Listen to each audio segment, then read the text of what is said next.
Alright, good morning.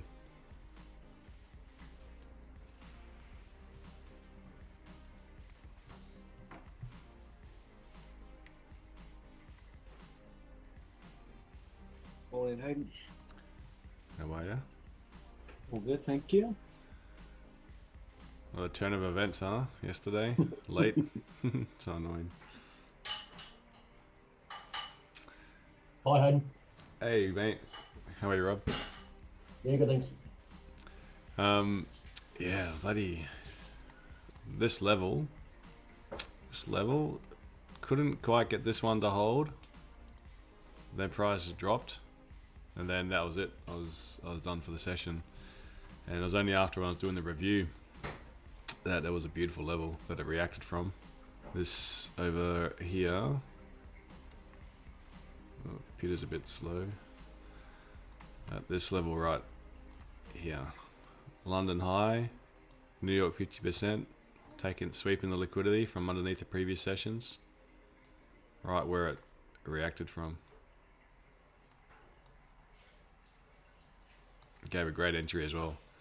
I was saying, remember I was saying in the New York stream that it'll be London close into like just after the New York lunchtime when they do like the treasury auctions and whatnot. They will give it a clue into the bond market.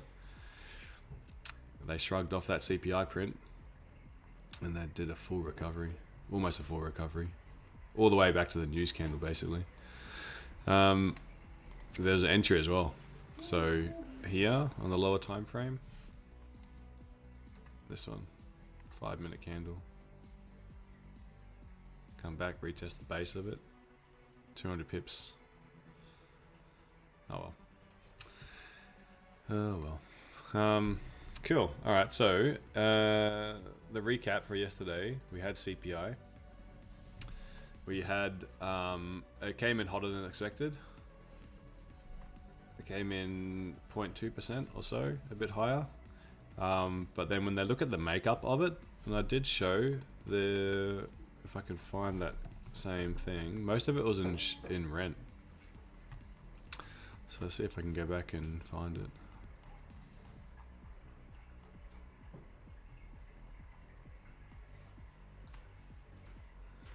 So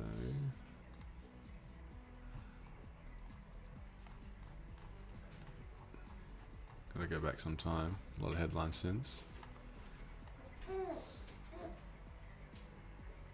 We're getting to stream greed. It's almost a sell indicator. 130. There it is. So the red is where inflation came down. Oops, white's not a good color.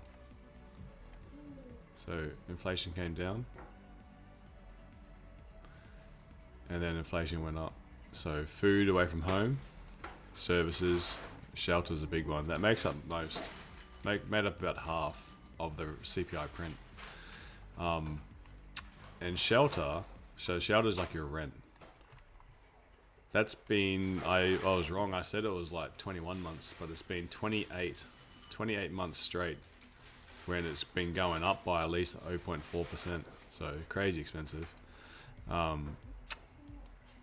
However, that affects renters. It doesn't affect, most people that have mortgages, or people that have most people that have mortgages. So obviously the CPI print, the inflation reading is not the same for everyone. Everyone's inflation is going to be different personally. So the Fed are a lot closer to the target. If you take out shelter, because it doesn't affect everyone in the population, it's actually they're actually much closer to their 2% target than it appears. So I think that's why, also part of the reason why the markets shrugged it off and then said, we still believe that the monetary policy going forward still includes rate cuts this year. So that's always going to be a bullish driver for stocks. So it doesn't, as I said as well, it doesn't, one newsprint doesn't change the market. So I don't think it's going to change anything for overall views. Still going to be very bullish for this year. Well, at least the first quarter, especially in what date is today? January 12th. So in 2 weeks time, going to start earning season, earning quarter season. So that's where everyone's going to pass their valuations. So I think that'll just lead to more optimism in the market. So as much as there's always going to be pessimism, and pessimism was always going to be a bit stronger, always going to be the fears of rate cut, economies are crashing and everything. The stock market's pretty resilient. So let's see if we can continue to ride this wave and try catch trades where we can. Of course, there's always going to be these intraday swings, and these intraday swings are annoying for these scalping sessions. But ultimately, I'm looking forward to this New York session, especially because on Monday we have a bank holiday. Monday you got Martin Luther King Day, so I think the New York session is going to be pretty active because Monday is going to be a quiet day. Okay. With that little recap aside for yesterday, morning Daniel, where we're sitting today. So price did a big turnabout, then came up, and now we're sort of just sitting here for NAS. So I'm not going to give any levels for NAS because we're ranging currently, and we're right in the middle of clean traffic to the downside, and yeah, some rejections to the upside, so it can be risky business. Now for German oh,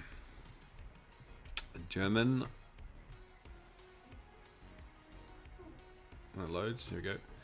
I got some levels here. I'm mindful of, where are my levels? There we go.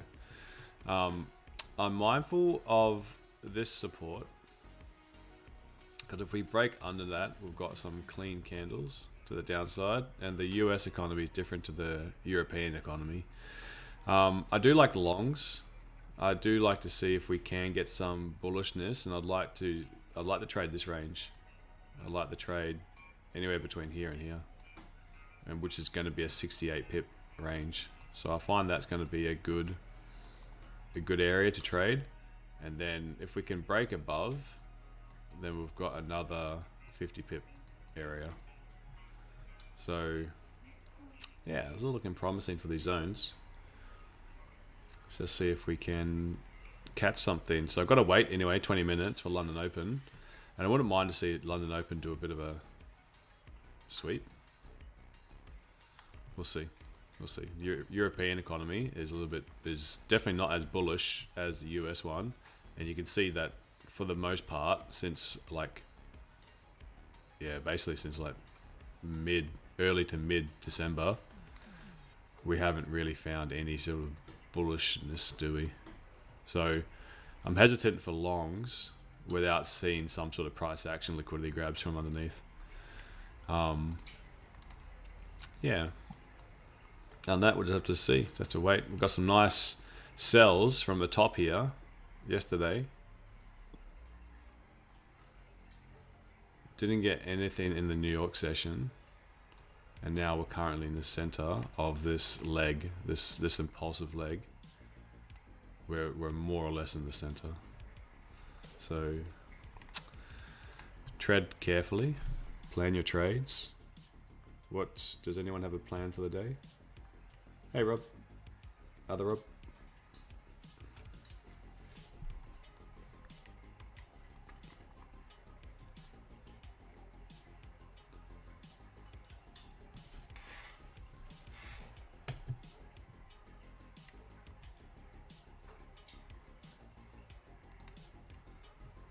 Sell to buy, cool. Sounds good.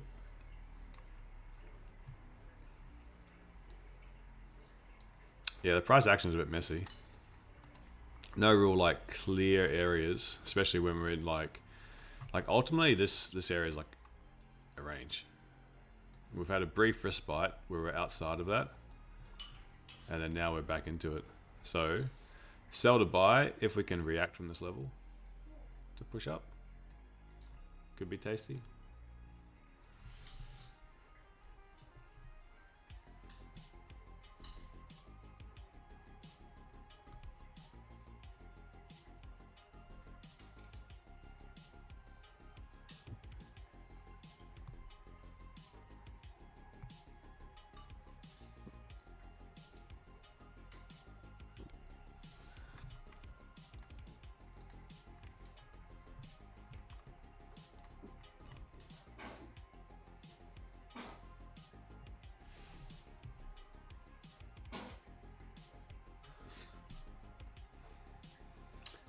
imbalance on the 30-minute just after the turn in the NY session.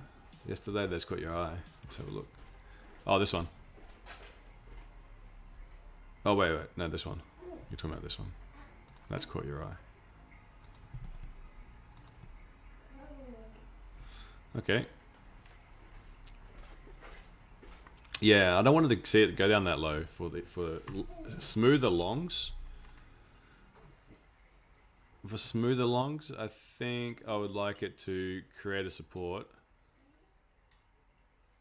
Asian 50% to Asian low.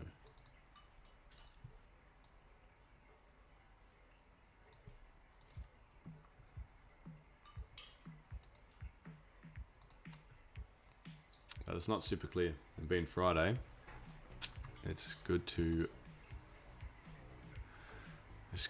find something that stands out, gives me more confidence.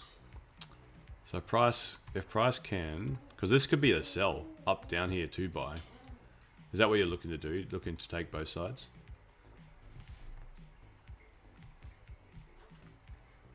Oh, not necessarily take both sides. It's just a feature that's caught my eye. Mm-hmm. Yeah, that's all good.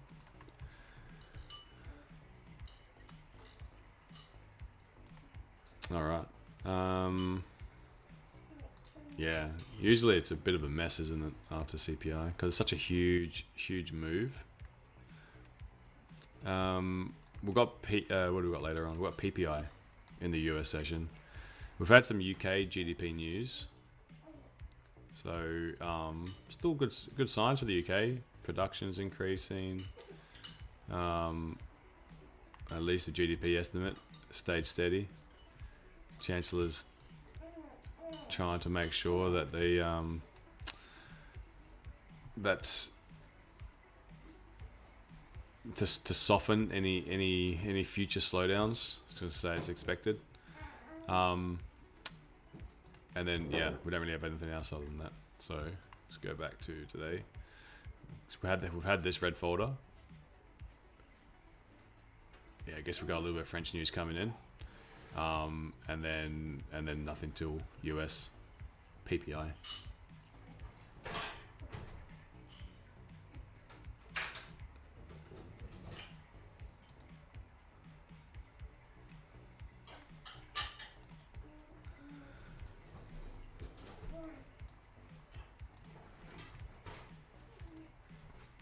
Okay, just gonna scan through it again just to see if I can spot anything. Otherwise, it's all just about sitting and waiting. So again, just not much happening. Just sort of up and down in this area for the best part of a month now. 12-hour.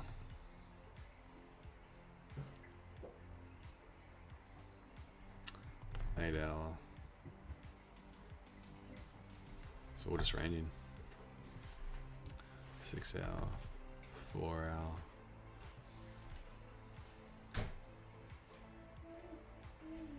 Three-hour.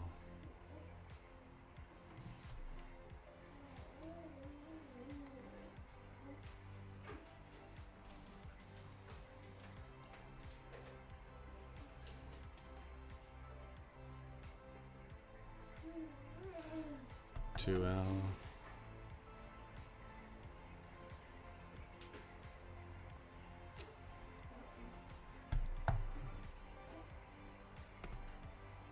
Yeah, just waiting the same. See if any of these little levels can hold. Just really nothing going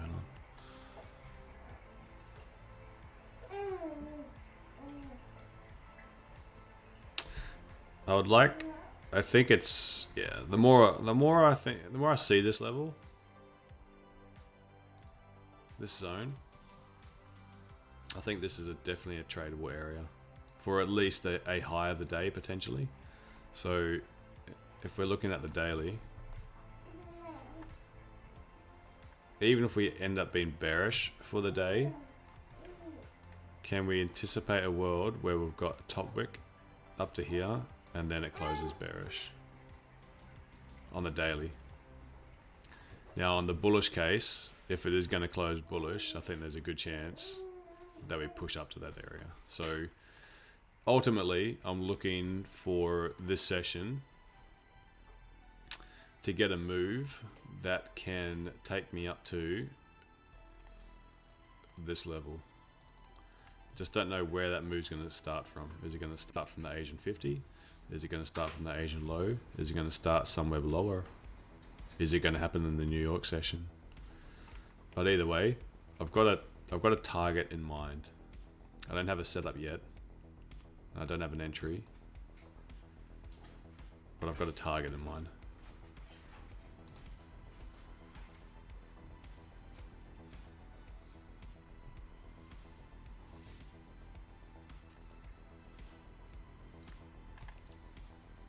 Cool. That's half my job done. Now it's just about being patient.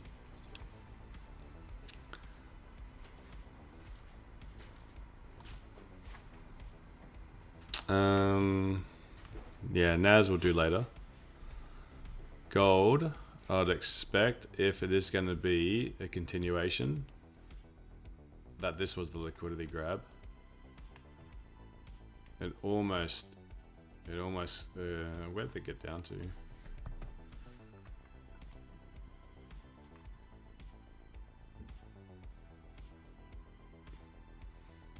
Yeah, it would have been nice if it dropped a little bit lower and then done that recovery.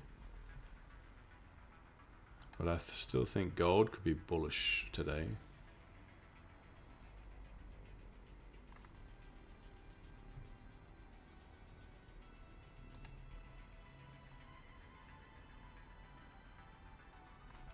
Is that me? Did I draw that? Or did that disappear?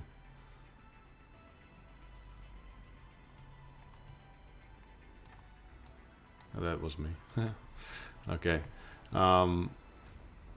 Yeah.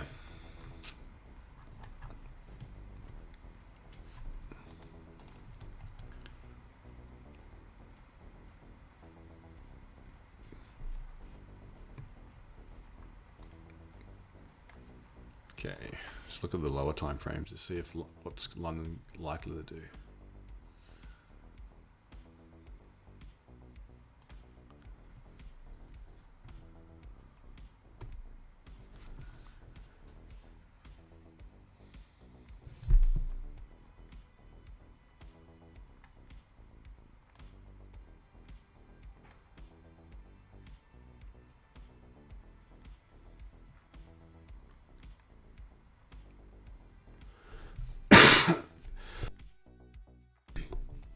Okay.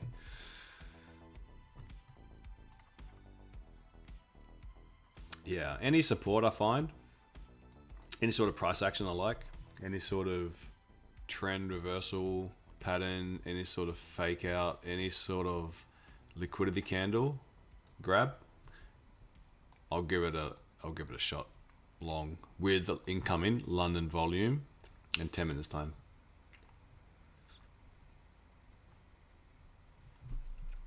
Because the other thing that I was looking at as well was this is kind of really ugly structure here. Really ugly structure. A bit cleaner on the higher time frame. So like say like the 30-minute looks a little bit cleaner. Because we've closed back inside above like this little support, since we've closed back inside, then I think it's almost mandatory to get up towards the top of the structure. But it can, once you close inside, you can get pullbacks. But because we have closed inside, I think it's mandatory to go up here. So I really like this level. I'm convincing myself more and more. But as always, there's a high chance, like, you know, still talking like 25-30% chance that it doesn't work out. So I'm not going to like marry this idea and let it ruin my week.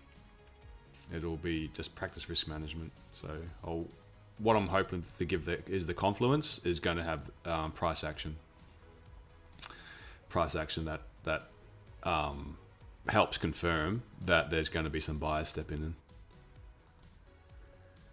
in. Quantum, I'm on the US 30 again pre-market, which is rare, but ready to scalp a long on the 15-minute. DAX also setting up for a nice long, like the weekly and daily. Cool, man. We're in alignment there.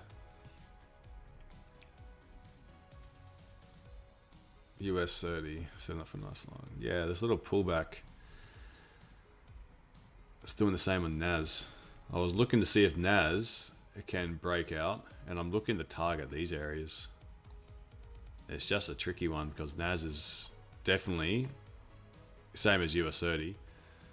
You've got a much more like the most volatile session is obviously the New York session. So although I'm interested to see what this London session does, the London sessions are very small in comparison. So I do have my eye on NAS, which will be similar price action to the US 30. So hopefully those long ideas of yours play out. Now for German, it's just got to sit and wait 8 more minutes. Okay, so we just took Asian 50% then. 8 minutes. This was the Asian 50%. We are getting this, get a nice little reaction here. This candle's already 13 pips in size.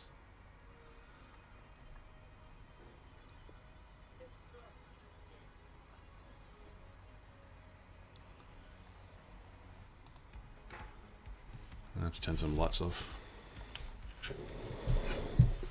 I'll be right back.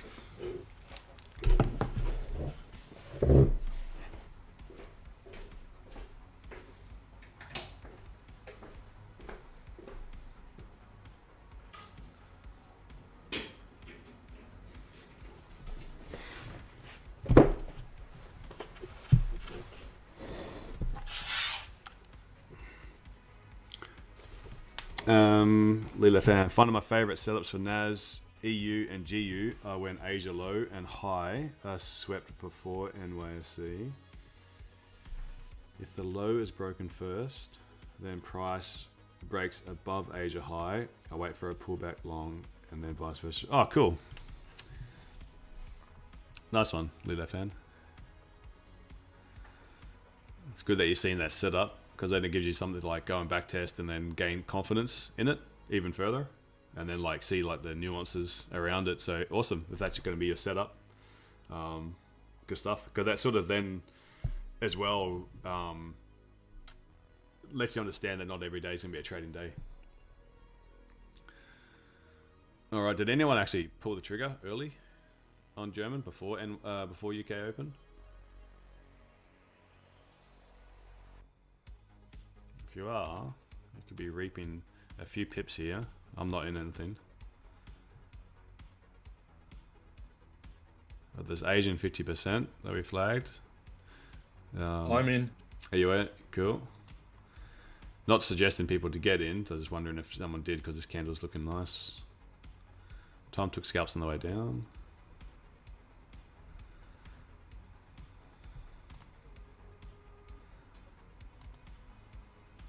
So what candle is this? So 15 minutes looking like a nice little rejection at the moment.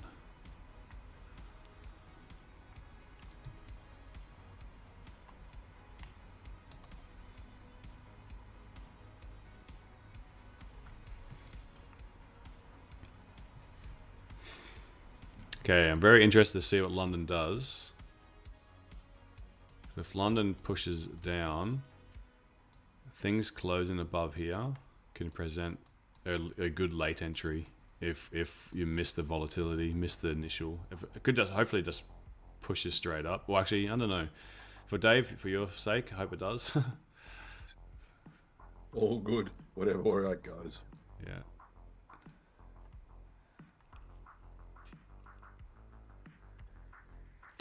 Okay, got 4 minutes.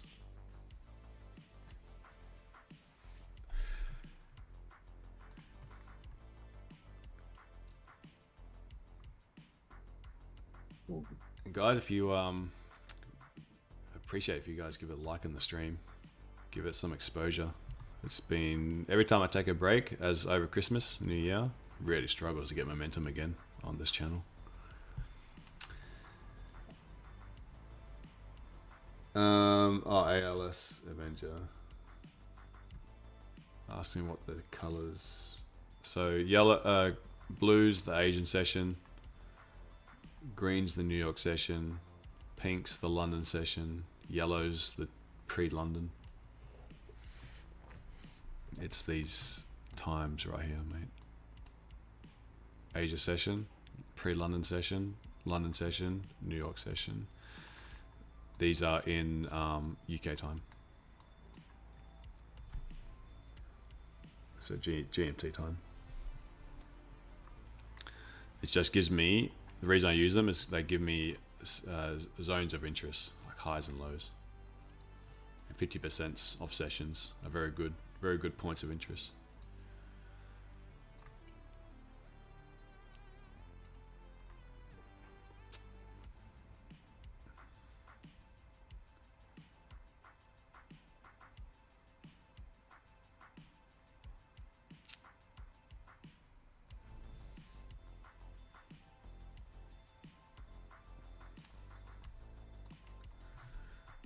Alright, let's go to all chart view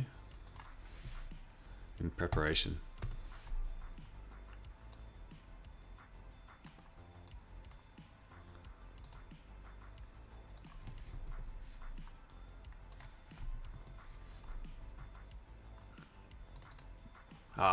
Holy, it's looking good now, Dave.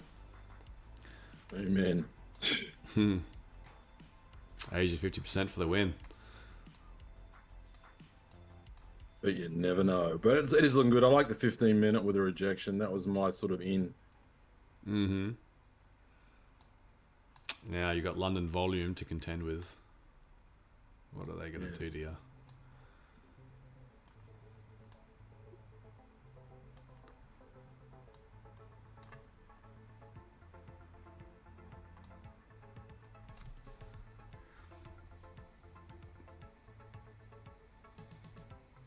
Now, even though this is my target, this area, it doesn't mean that if it hits it, I short.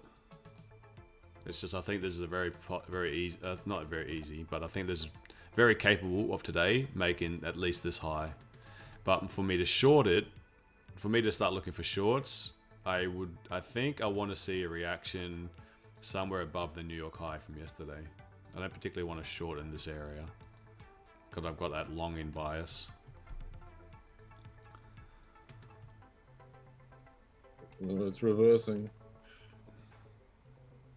Yeah, what's London going to do to you? Are we just going to drop? I think I'd even go impulsively, enter from under Asian low.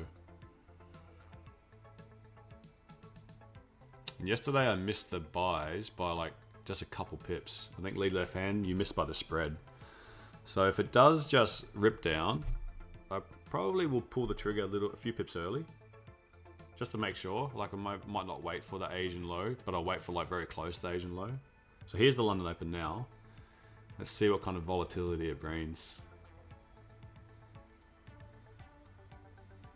Personally, I am hoping for it to push down.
Looks like a Skonski.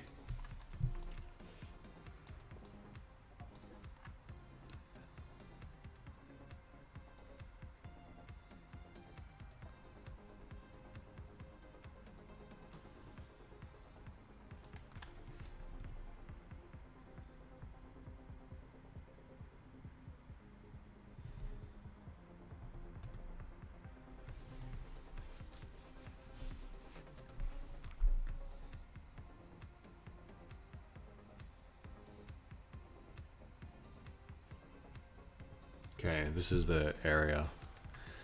If it is going to reject, somewhere around here. I think if we can find some momentum to push up through here, then I think you're in the clear, Dave.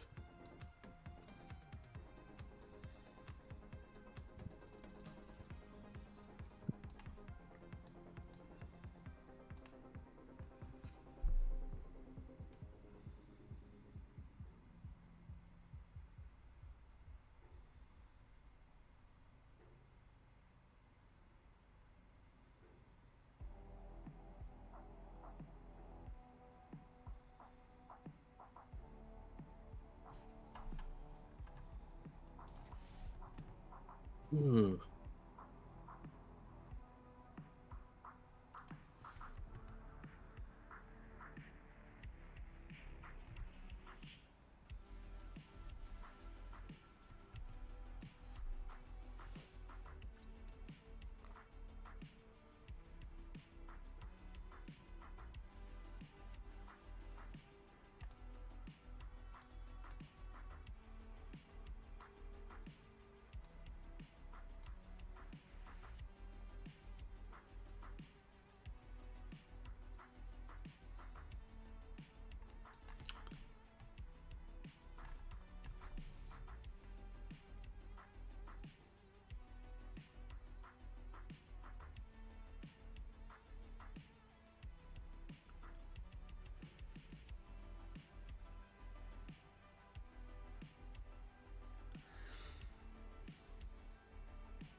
Oh, is there 2 streams going?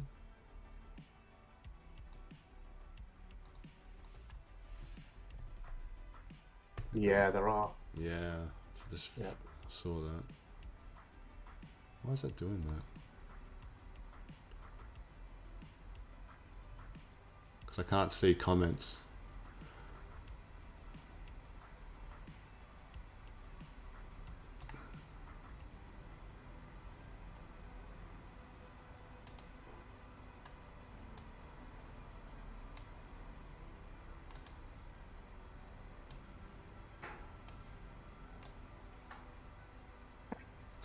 Two streams, gosh, man.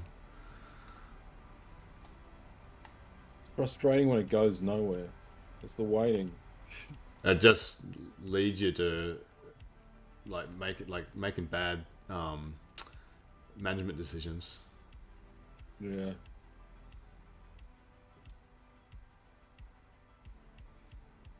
That's what I find every time. Like I'm in a good position, it's just hesitating.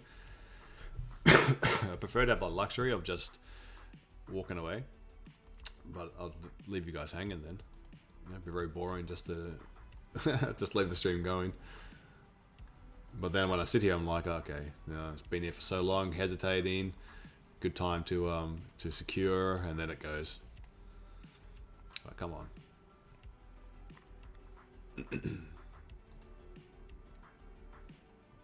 All right, so hopefully the stream's fixed now. Here we go. Looking good now.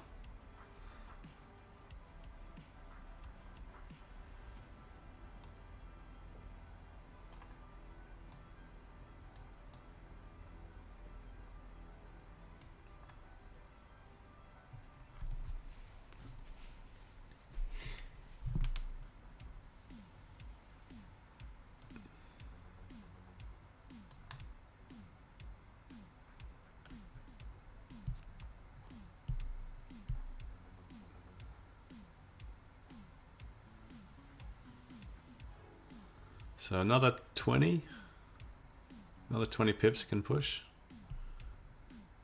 Then the target will have been achieved, which is a bit annoying for me because I didn't get an entry.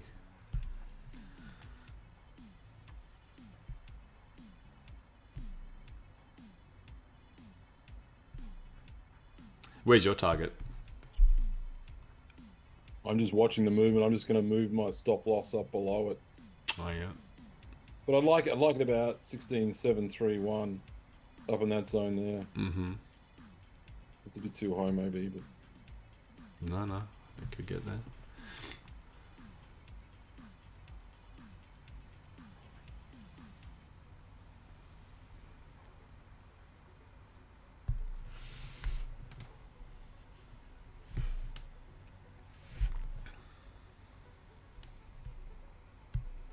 I want to see what price does when it gets up there.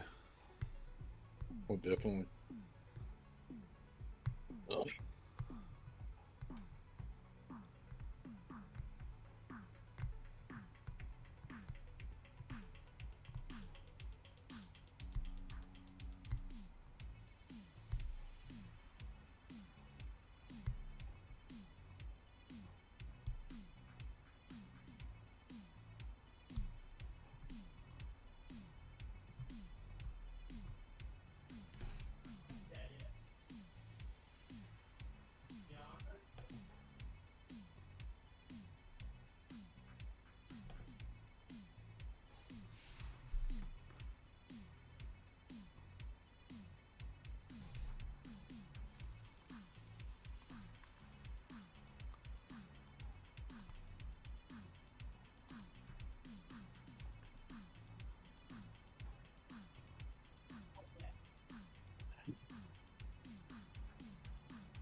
Looking real good.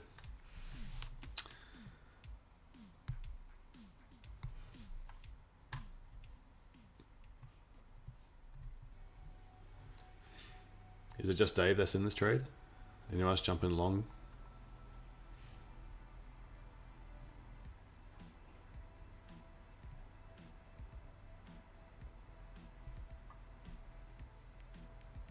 Tom I'm did. in US 30.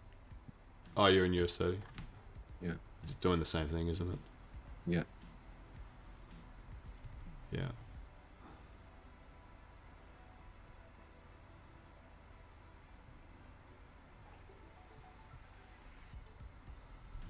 You got that nearly that 70 pip margin, mate. What are you gonna do?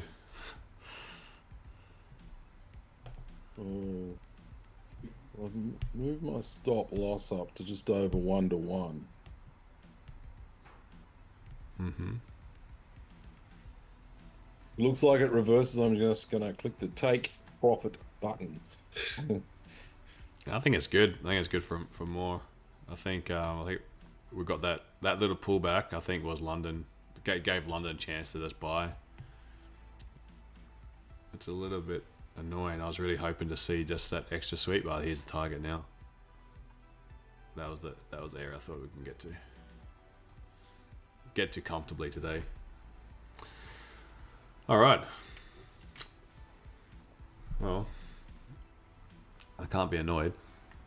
I did half my job was done. I just didn't get the price action I wanted. It came early, but you guys know me. I usually wait for London open. Then it just opened no bottom wick and just went straight up. So there's not much I can do about that, unfortunately. I was all in it if it just did the sweep. Even impulsively, I was going to grab it. But that's the area. Thought we can get at least a reaction here. I'm hoping we can just continue to push. As I said, like even though this is my target, to me my targets are just areas I think are very achievable, but it doesn't mean that is a resistance. Just means that I see a little bit of traffic, about like at this level, that price can just maybe have some pause, but this is a clean area for it to push, and it did. It did indeed. We opened and straight up 60 pips. So beautiful. Now for me, for where I think I can look for some sells would be the next level.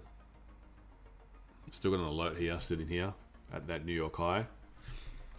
And then that stage, if we are pushing in one candle, basically one 30-minute or 1 hour candle, pushing up 110 pips at this London 50% area, monthly level, this is where I would switch and look for a scalp counter trend.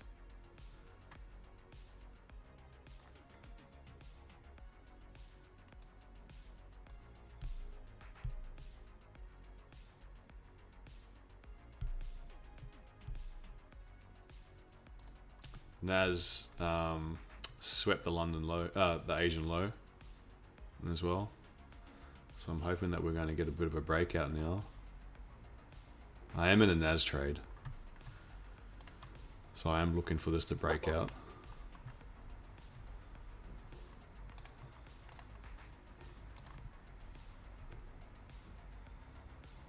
What's gold doing? I'm envious of all you guys in the northern hemisphere. Really? You want to see freezing temperatures and darkness? Just put warm backgrounds on your trading screens. Yeah.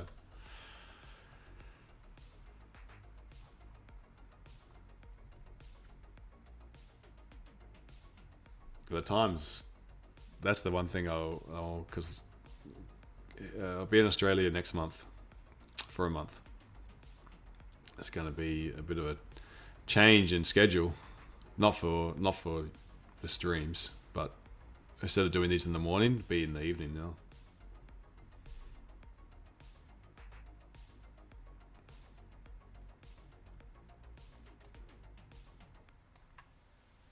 Come on, break above.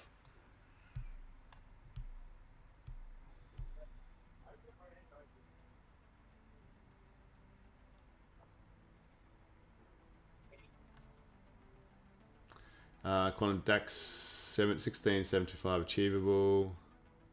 Dow just popped 30 points. Good one. Yeah. Nice work, Quantum.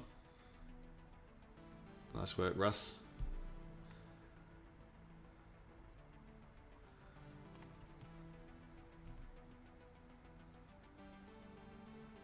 What's gold doing? Gold's sort of grinding higher.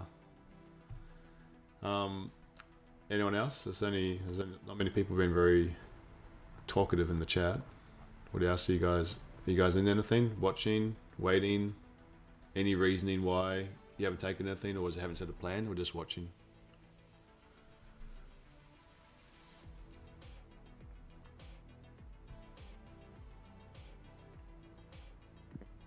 Too slow off the mark on the 50% Asian.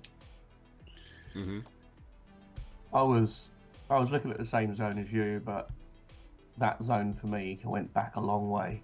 It's been touched several times going back, so it was a really strong level for me, but didn't reach it. So just wait and see. Oh, you're looking for under here?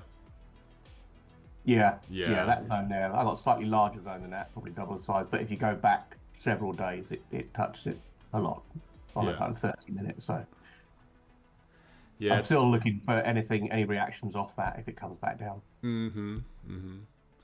Yeah, I was a little bit annoyed that it didn't sweep. I was kind of like, it's nice to see that bullish momentum, and I thought there was a case for it that it'll go up, but I can't enter on no wick candles. But we're seeing more setups like within 10 minutes before the London Open, either Yeah. a move or a setup before. So I might start looking at that more seriously. I'm the same as you, obviously. I just look at what happens after 8 o'clock.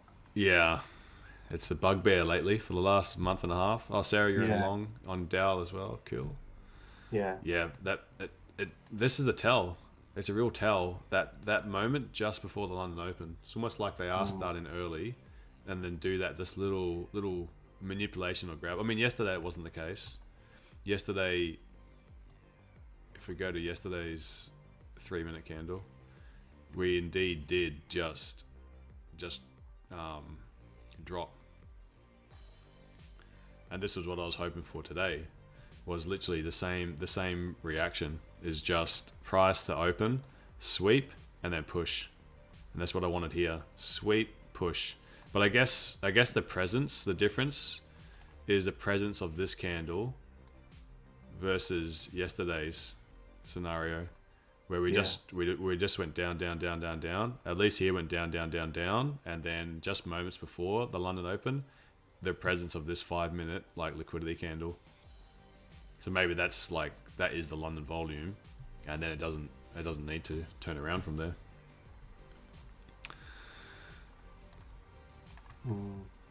Every day there's a new little challenge, isn't there? Gyro, too slow to get in on German buy. That's okay. Me too.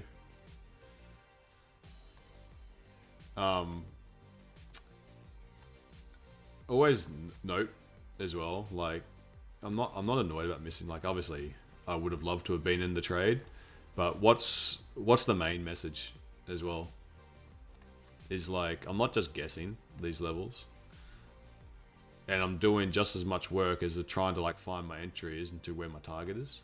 At least what is realistic target. What's a realistic clean zone? And you can see most of the time we get these like sort of clean moves up to the zone. So it tells me that my plan is still very much intact. Like it's not like I'm guessing at this level to find a little bit of where price is struggling. Now it's been here, you know, 3 minutes, 6 minutes, 9 minutes. Now I want to see it push up higher to look for these like counter trend sells. Yesterday was like clockwork. Yeah, yesterday was, I mean, my clock was wrong with the first one. First little trade I took. The second time was right.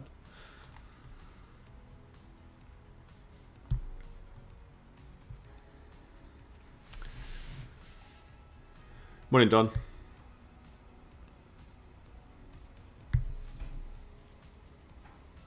Alright, so we're reacting to London low from yesterday.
Oh, okay, no problem, sir.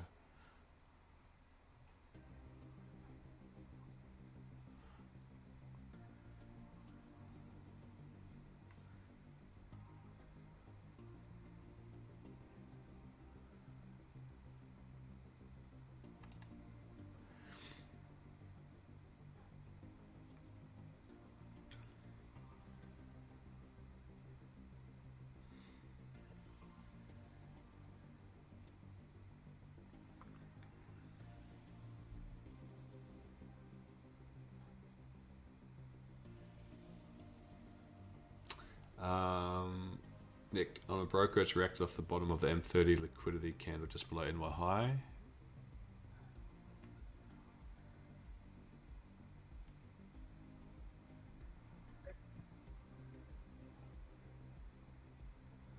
Are you talking about this one? Yeah. Yeah, this oh wait, so you're saying my charts are different?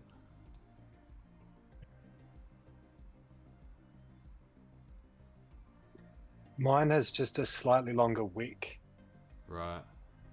and it reached just up to the bottom of it.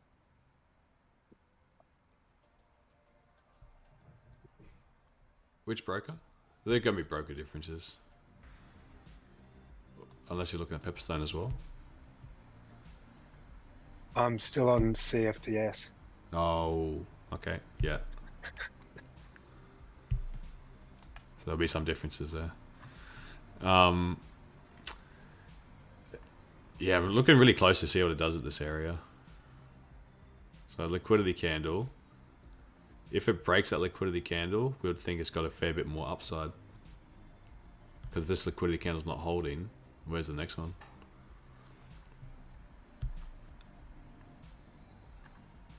So is this now, the question is, have we pushed up? And is this now the pullback?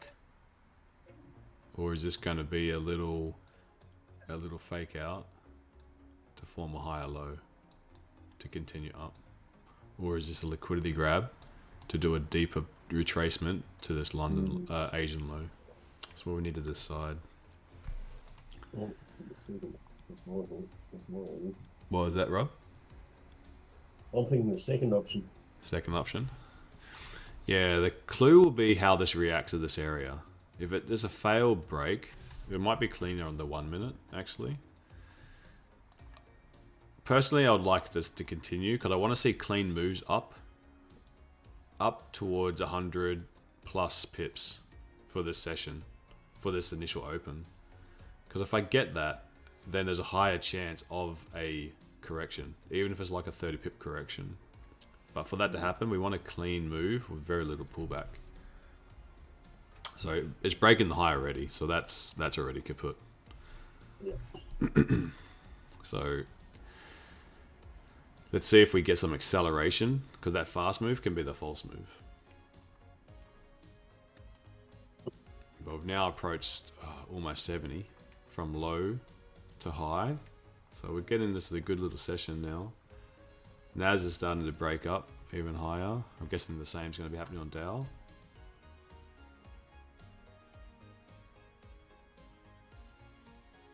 Yes, sir. 100 pips over now. 115 on Dow. Looking good. Looking really good. Are you back in the UK now, Hayden? Yeah, I am. Got back on Monday night.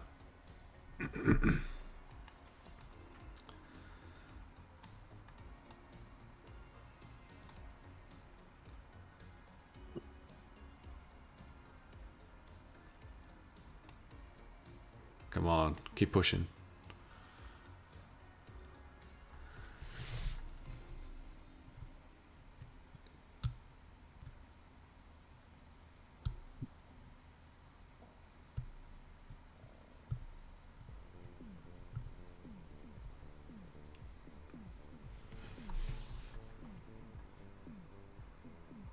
Okay, another 25, and then I'll start looking for sells. Looking for like sell counter reactions. Not looking for like home run sells. Just aware that I've missed their buys. And then the next opportunity for the next move, like would you expect, like from a probability point of view, would you expect to see straight moves up? Or would you expect to see, once you've gone a certain amount, that there's some level of profit taking? Now, if you think that there's some level of profit taking, some of these sells can actually be quite simple to get into when a counter trend move. But if you don't like taking counter trend moves, then, and you still think it's got more potential, then you'd wait for the pullback, wait for a support to form, and then wait to retest that high, or like close to the high. So you can still wait for the pullback and go with the trend, or you can get the counter. So there's going to be some other extra options if we go up another 30 pips.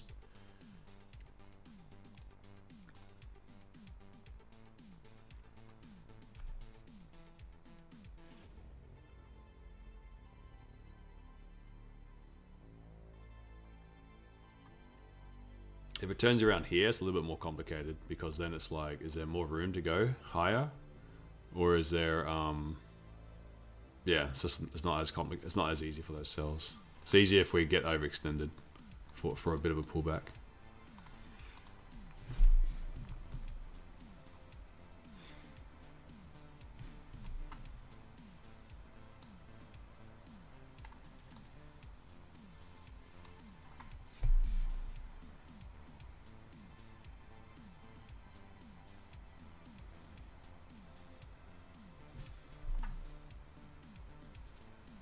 Now for my sells, I'm looking for this monthly level reaction. That will be 120 pips, which would be absolutely bang on the average for a London session, for entire London session. So if we can push up, barring excessive volatility, we can at least fall into a bit of a consolidation while the market sort of just digests what to do next. And that's what I'd hope to take advantage of, to at least have something for the day from German 40.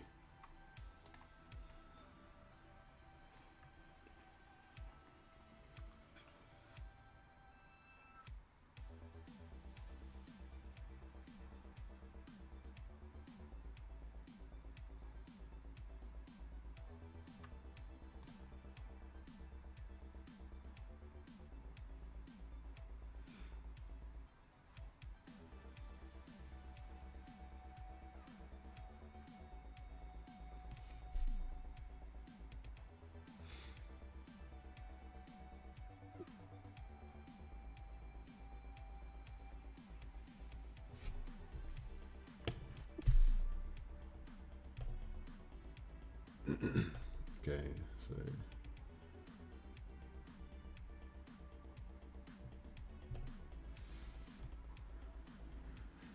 Naz is getting close to my target.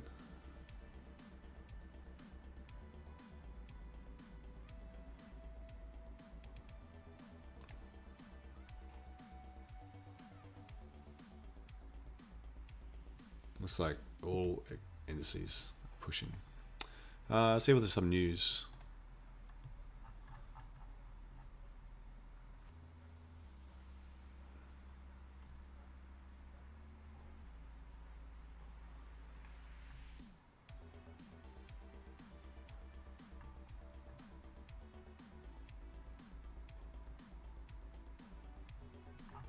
No headlines.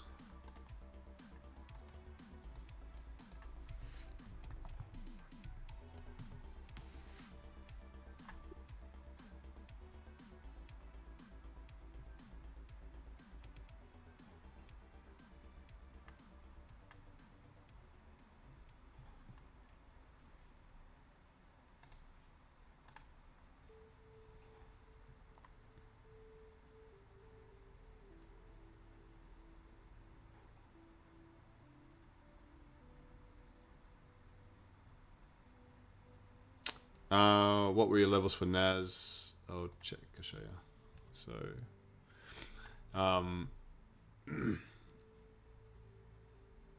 Asian low. Asian low is a significant one. Asian high, significant one. And I did have some levels here. I've removed them to clean the charts up. But I had levels across here. So you see this bit?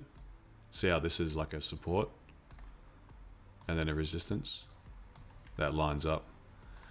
Lines up pretty close to where we dropped underneath. So that's like a natural little support.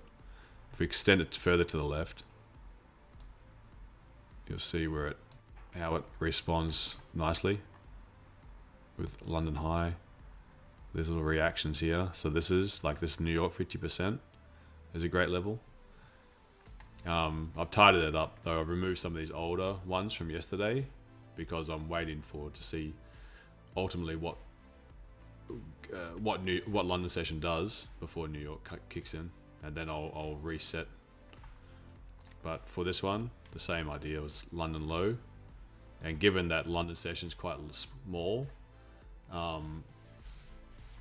it's quite small compared to New York session. I'm not expecting huge moves. So 50 pips seems more than generous for a London session.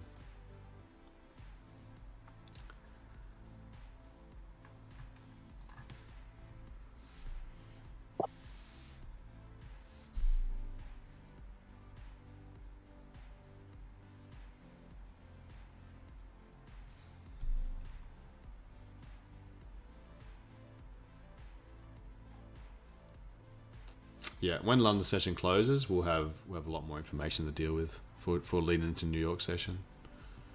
New York session, I think, is gonna be a good one. especially with PPI. It's going to be volatile. PPI and bank holiday on Monday. So I think there's going to be a lot of early volatility to add to that. Early volatility and probably an early finish.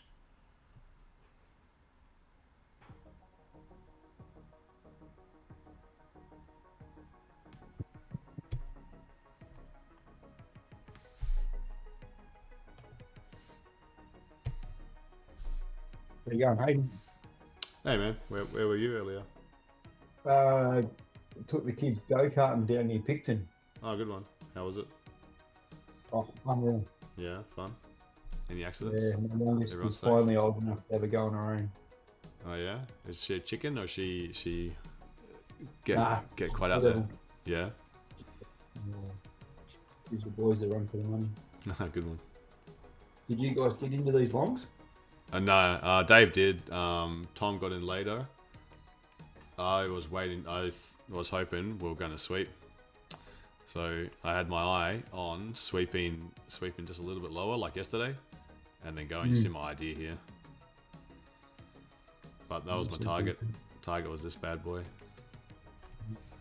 So I had a trade on NAS going. So Oh, sweet. because NAS did the sweep with the Asian low, but German didn't. So I'm hunting sells now if we can push up into this monthly level. I just want to see a clean push up. Yeah. And if we go with the last couple of days, don't take my first signal. Take my second signal.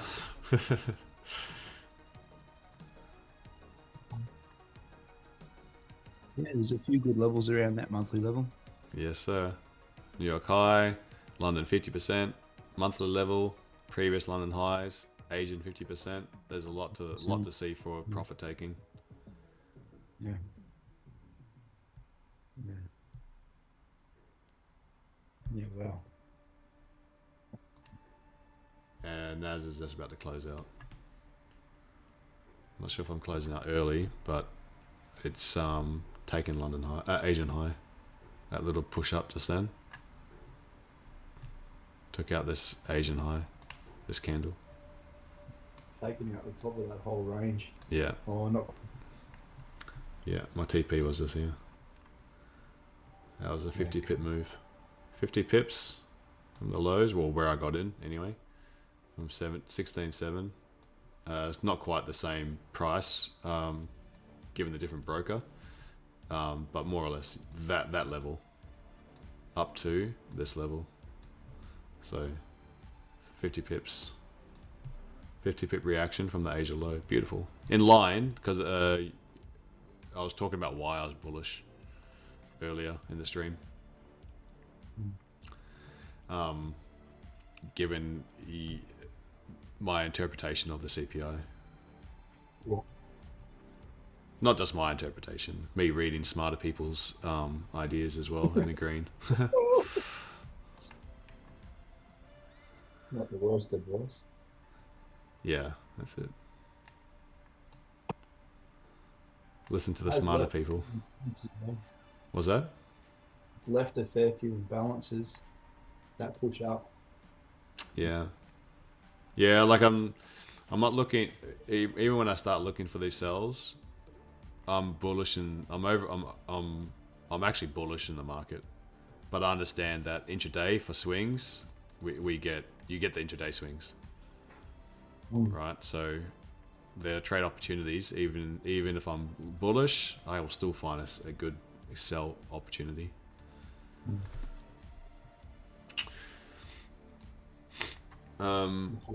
All right. It's definitely a scaling position. Sorry.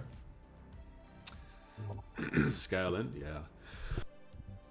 That's why I was a little bit annoyed yesterday about missing that scale in. Trading up people, I'm going to continue on my channel. Okay. So I can close one of these streams down. It's Haydos FX on YouTube if you want to continue. If you don't, have a good weekend. If you do, I'll see you on my channel. All right, I just need to close one of these streams down. Computer's working hard, very hard. All right, but YouTube people, stay on. Stay on. And Zoom people stay on, of course. We're continuing. We're only early in the session. Still got like at least another hour. Trading up, people. Good luck. Otherwise, if I don't see us, I'll see you later.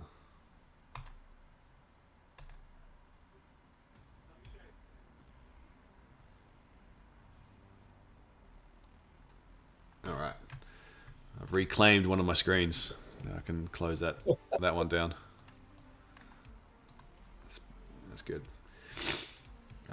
Close out too early. But yeah, profit, Sarah, for sure. Nothing wrong with closing out early. Oh, Anything over, unless you're like, look, if you're closing out 10 pips profit, yeah, you're closing out too early. But I know you don't do that.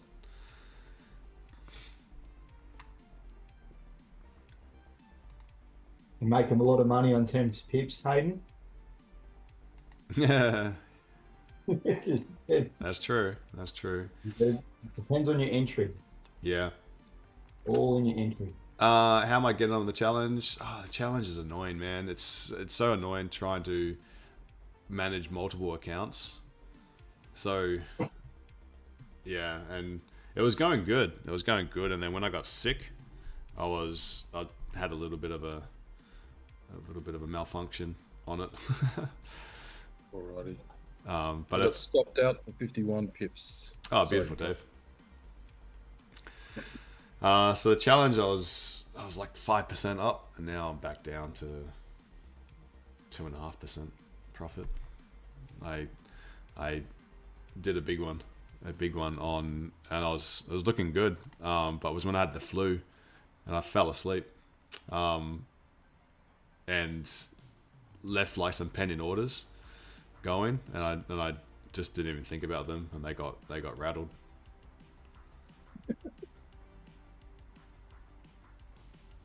Yeah, it was that. I think it was. When was it? It was during. It was one of the days around the new year. I slept all day. I was feeling awful. I'm still struggling from like my.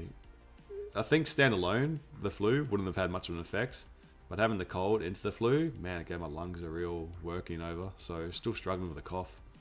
Sarah she got the flu from me, and she recovered before I recovered.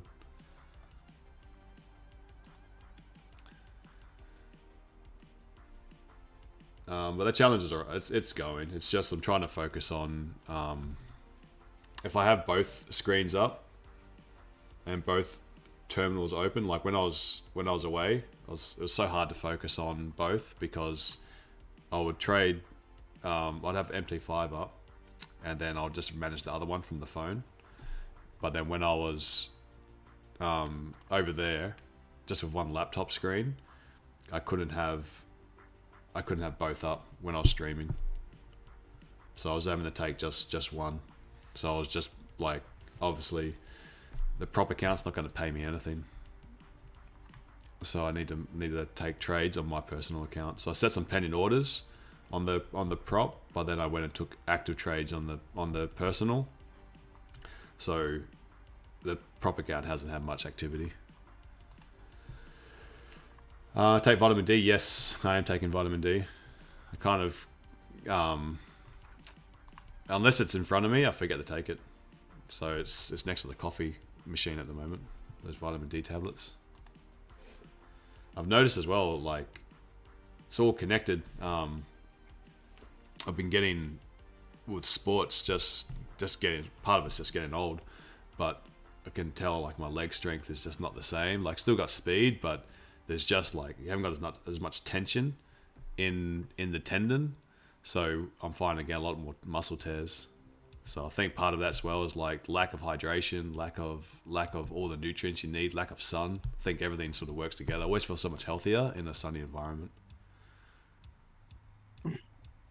But at the moment, I'm just getting like constantly every time I go back, calf tear, recover, other calf tears, then other calf tears. It's just really, really annoying because then you can't get any fitness up. Damn it, these cells. It wasn't at my level. Well, it kind of was at the level. This was the level you're talking about, Nick. This took out the liquidity candle high, and now it's given a 40 pip reaction.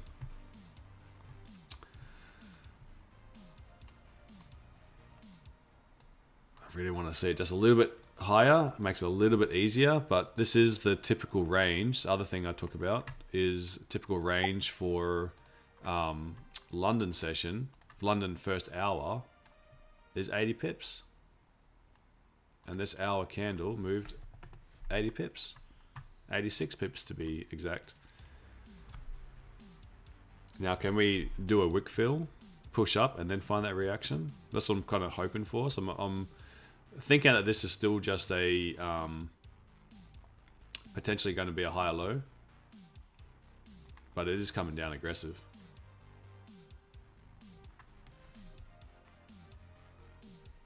It was a good move to close NAS at that time. As you can see, the fast move, which triggered the take profit, was the false move. That's already done a... That's already reversed that whole extra little bit. What's Dow doing? Not as much of a pullback.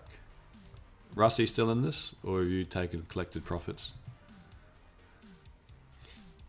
I only had a little scalp in it. I joined late at about 690 and then took it at 710. Oh, you only got the small one. Okay. That's right. Back on the horse, eh? After a tough day, it's good to like get a couple wins just to get the eye back in. Yeah.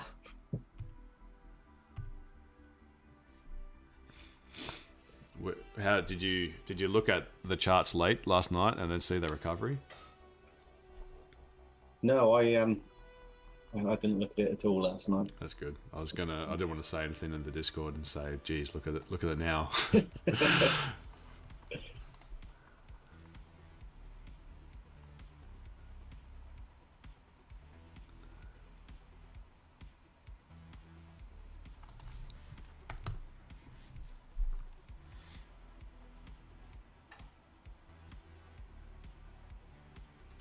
Alright, so we've pulled back to 50% of London.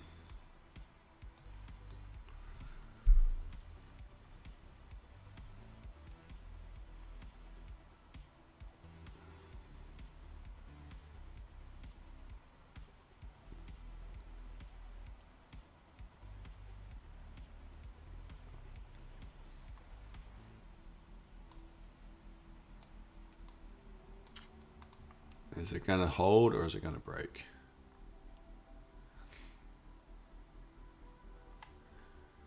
I think what will get me into a buy is to see a little support candle, then a fake out, and then a strong candle. Especially something closing back above here. Then I'll look to trade at least up to this level. And it might only be a 20 pip scalp before I secure.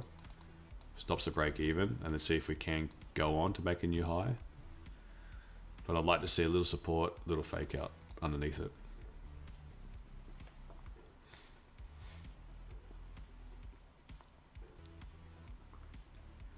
Kind of the inverse of this sucker here. Sorry, what was that? The inverse of the inverse inverse of that. support, pulled back and then drove through. We'll do that, but in reverse. Yeah.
Okay.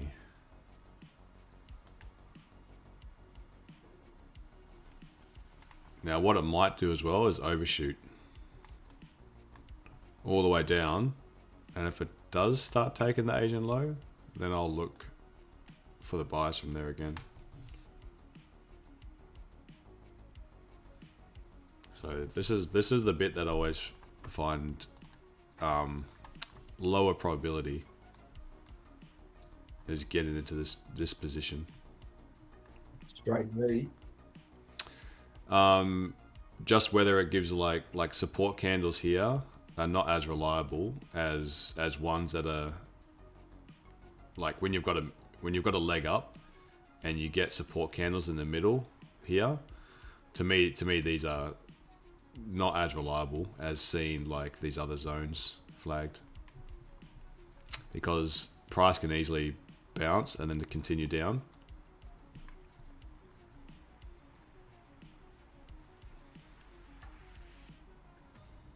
So I find often when I've given like longs a shot here, seen the price action I like, and then it fails, and then I give it a second chance from lower, it's the second one that works out. And usually it's this one that's the struggle. Like yesterday's, both in well, yesterday's NAS not a good example, but yesterday's one here, how we had the push down, and then this was the resistance that was in the middle of that move. So see how this is the move up, and this is the middle of that move up. This is the move down, and this is the middle of that move down. So this was the unreliable one, but then taking the one that was above a session high was more reliable. So same thing here, is that this one may not be as, probably is not as reliable as if price continued all the way down and then gave us the same price action here. This one's more reliable than this one. And then a NAS yesterday, not a good example because I took a really aggressive anticipation entry, but it was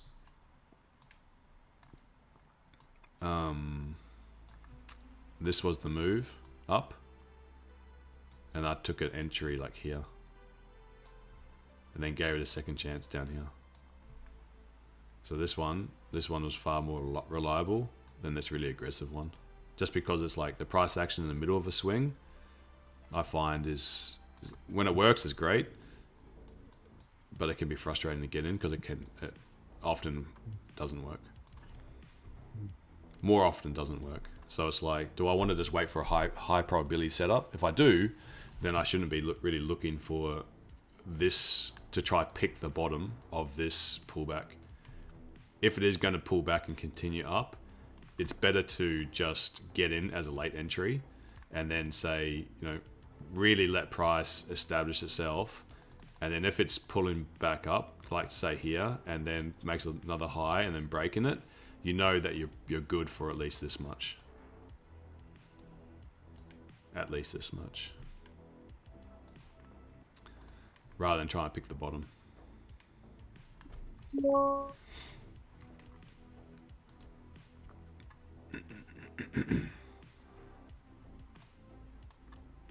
Did you see the US 30s moved 147 pips in London so far? Yeah, I was. We're talking about that. Russ and Sarah were in that, and a guy on the other stream was talking about it. He called it as well.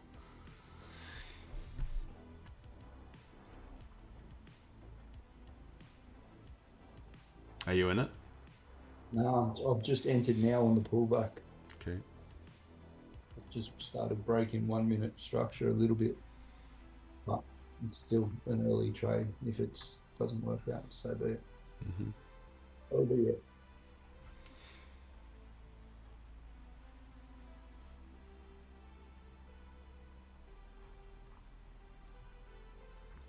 So study session, same time as usual tomorrow.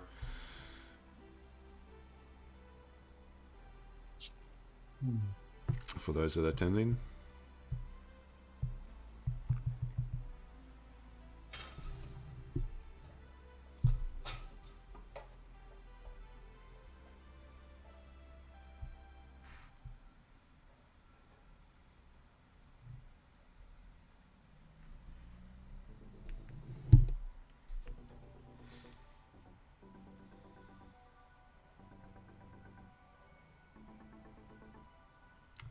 Cool. Sounds good, Rob.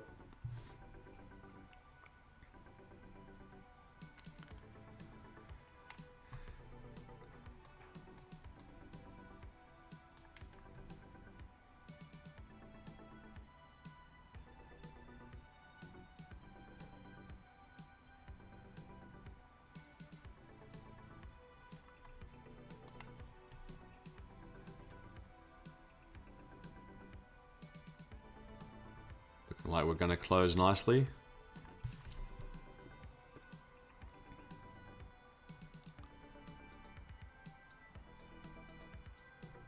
Pullbacks in. This is looking like a fake out now.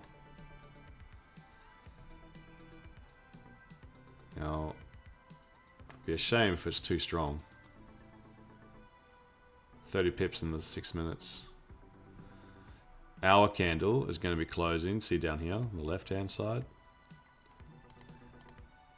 You wouldn't want to trade against, like, you want to say that that's got a good momentum for a wick fill. Now for New York session as well, we've got no bottom wick on the London session. So New York can take that London low.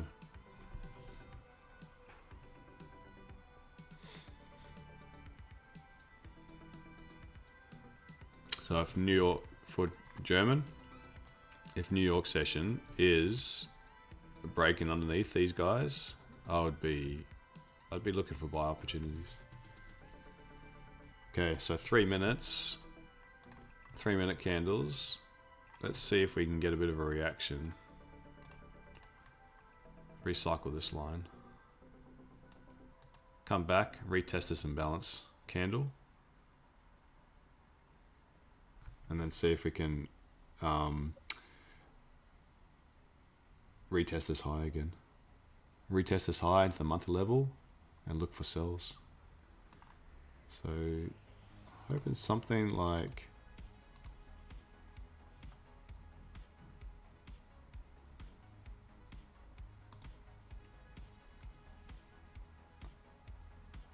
that.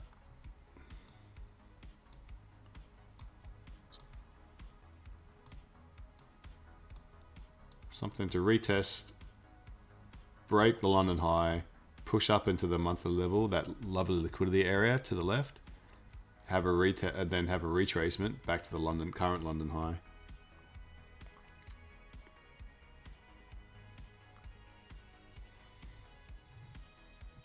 So a little pullback of 6 pips. I might jump into this.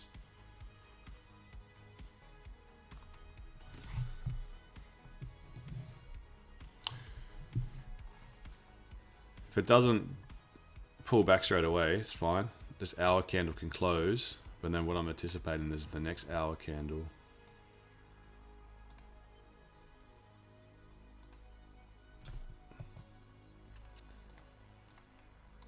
Next hour candle to do something like this.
See what it does in this little area.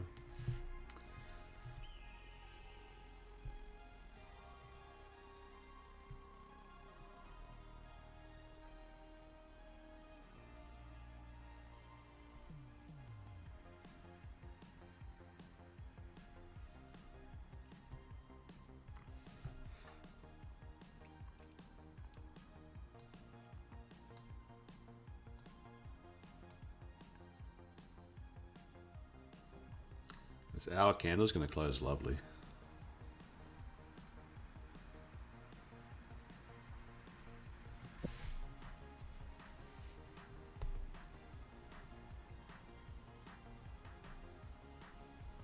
Okay, close inside structure. New candles opened. Can it just make a bottom wick?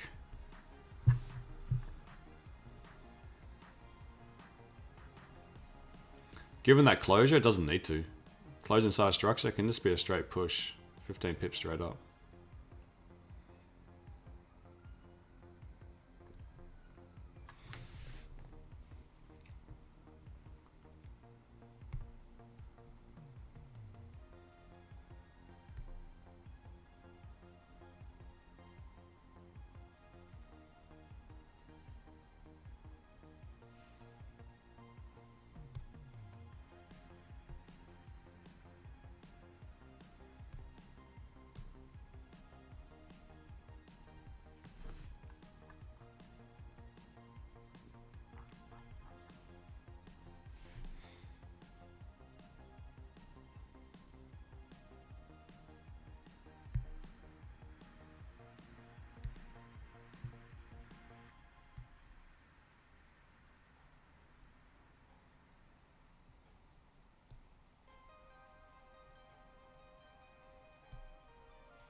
Okay, come on.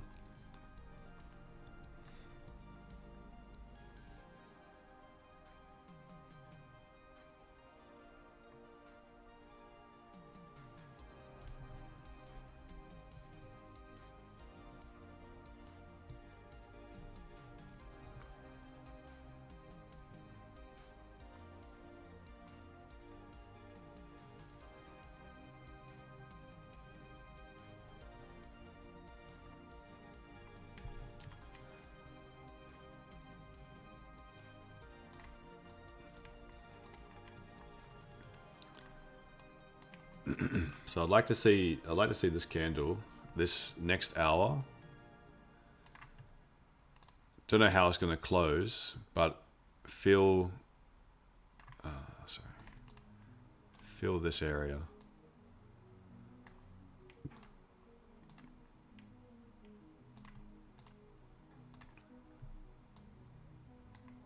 Like do something like this.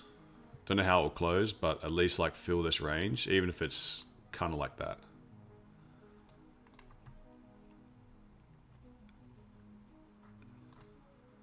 Okay, like this one. So I'm bullish for this candle. Just don't know how low exactly this wick will go. I don't know where it will close. But I'd like to go with the momentum from this candle now.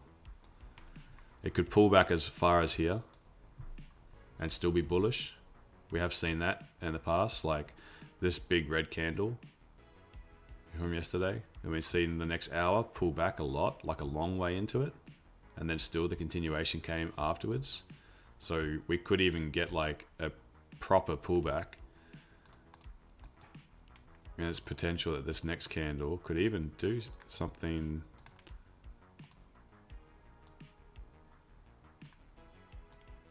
like this, and then it's just the volume comes in late to push up, because there is a bit of like, there's a bit of fair value gap and whatnot you want to call it on the lower time, on the 3-minute time frame here between this wick and this wick. So there's a empty little pool here. We've got a swing low, which there's probably stop losses sitting underneath that there now. So that could be an area liquidity to sweep. This could be area liquidity to sweep. London started with no bottom wick, which is concerning. We do have structure here. This could be a little bit of a buyer's trap, but I would say this is eventually going to be taken. It's just this could be early buyers getting in late.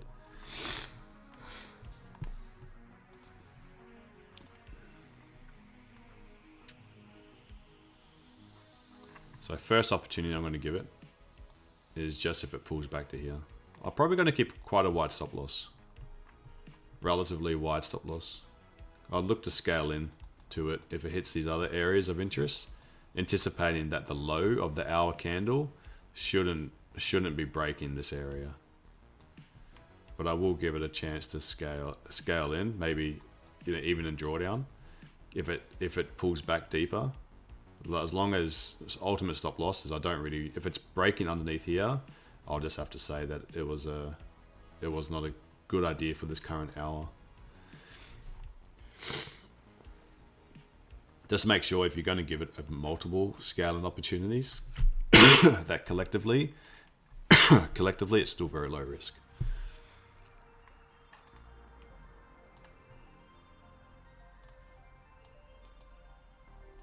Just beware of mountain goat rule if you're in proper count. Yeah, if you're adding larger size in your initial position. I find all my scale-ins are half the size of my original size. Yeah.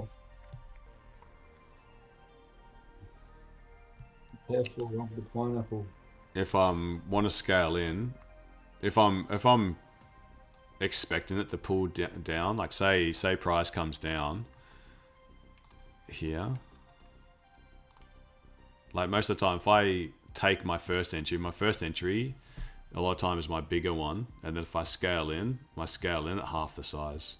But if I'm anticipating that price is going to get in, that I'm not getting it at the best position, and I get in and I'm expecting it to go down and I'm going to scale in, then I'll like scale in the worst position.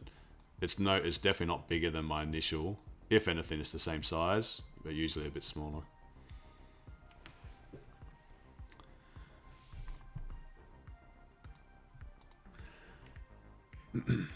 I guess the problem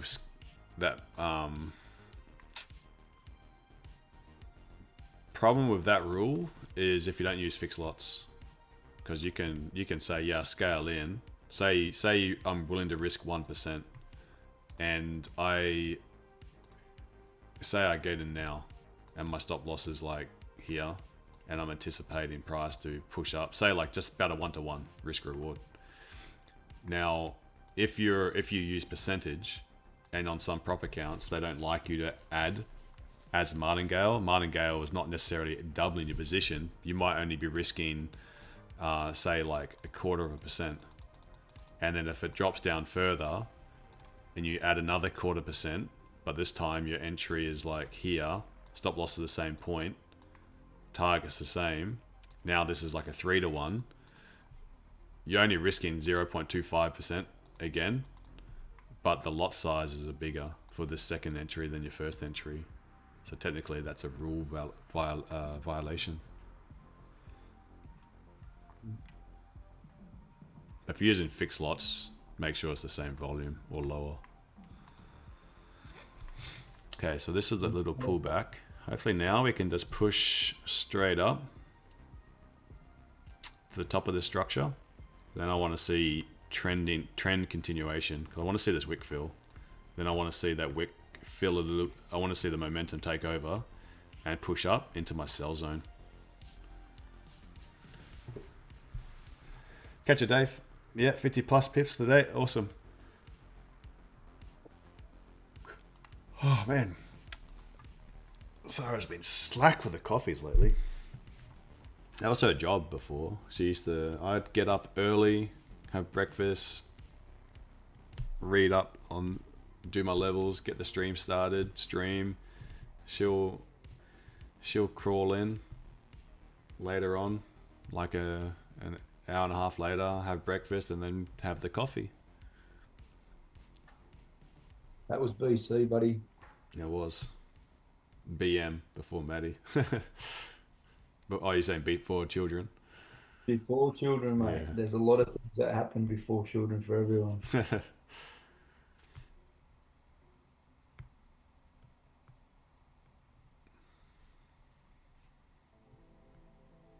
Oh, you know what I did to her? I felt so bad yesterday. I was entertaining her before she went to sleep because like she was getting sleepy and grumpy at 8:30, but we don't normally put her down till like 9:30, so I don't want to put her to sleep too early. So put her in the gym behind me, and like just playing, did some tummy time, playing with some of the toys, like making sure like she was tracking it with her eyes and everything. And then I put Lion King on to start, and then I noticed should have pushed away from with the legs, and her head was getting closer to the off the play gym, so it was like a little bit of a harder surface. So I was like, oh, this is a little bit too low. So I went to get up, and I accidentally bumped her head, like with my wrist when I was trying to get up. And it was only soft, but I was like, oh, and I think it was my reaction where I was like, oh no, are you okay? And you see her just winding up, and then she was just screaming. I'm like, oh no, that's so awful. Yeah, there were tears. Then there's mum. Told you these things would happen. Like, oh. So I copped it from both sides.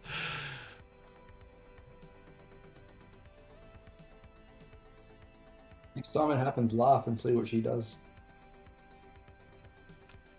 Yeah. I think she would have been fine. Like it was soft, but it was just, I think it was scary because, yeah, I felt bad. Felt really, really bad. Making my daughter cry. Right, you get better at it, mate. It's all good. Okay, come on. This is looking good. The way it sort of does this drift, that's good for usually acceleration.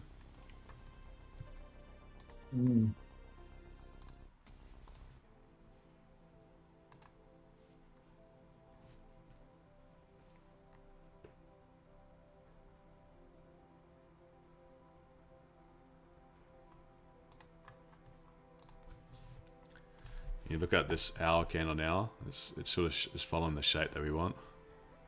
Doing the wick fill.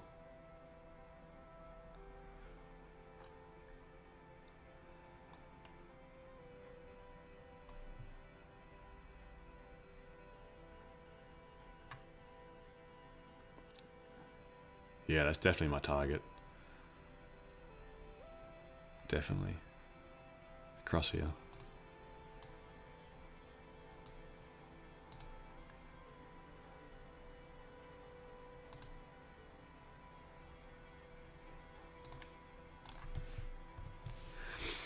Okay, structure's filled.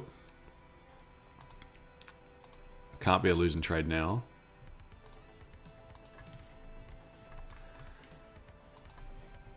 Now I just want to see it pop up.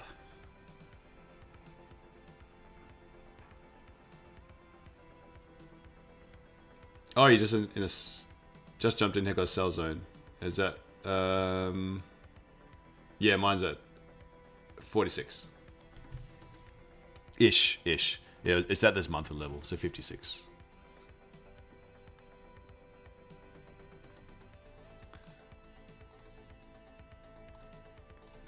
anywhere from about like here is my sell zone.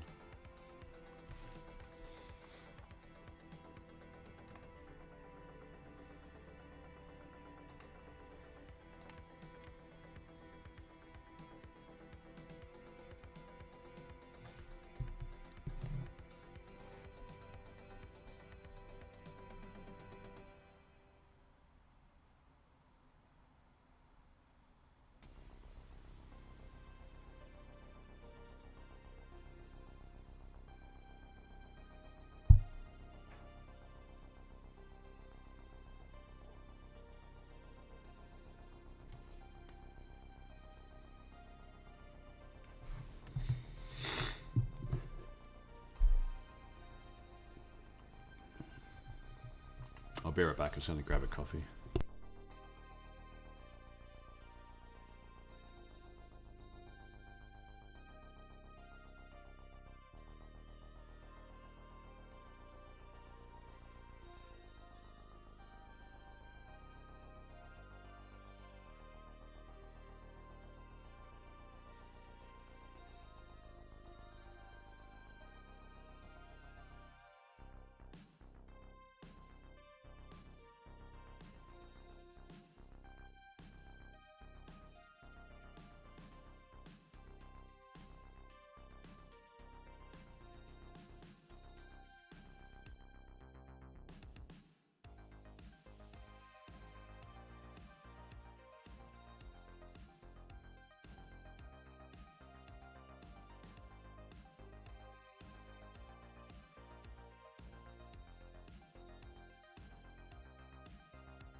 Did anyone sell on the coffee signal?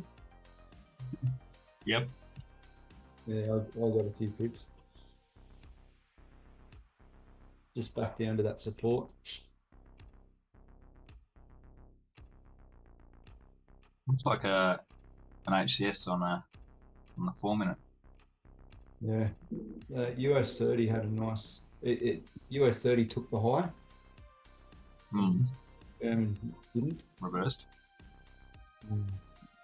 Well,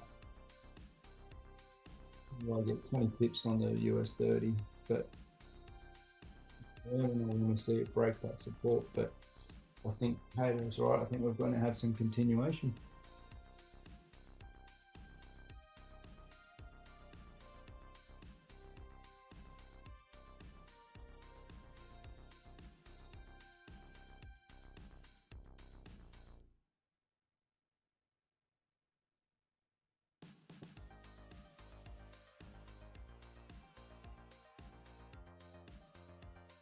And 20 pip coffee.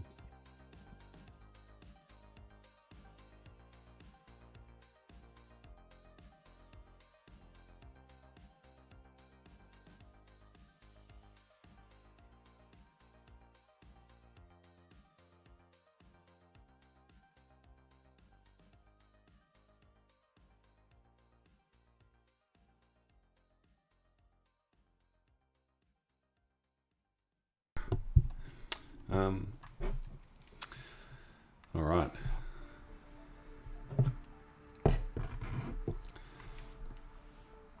Oh, sorry, Daniel, I missed this. Do you prefer to see full break of the Asian session just a touch? Either.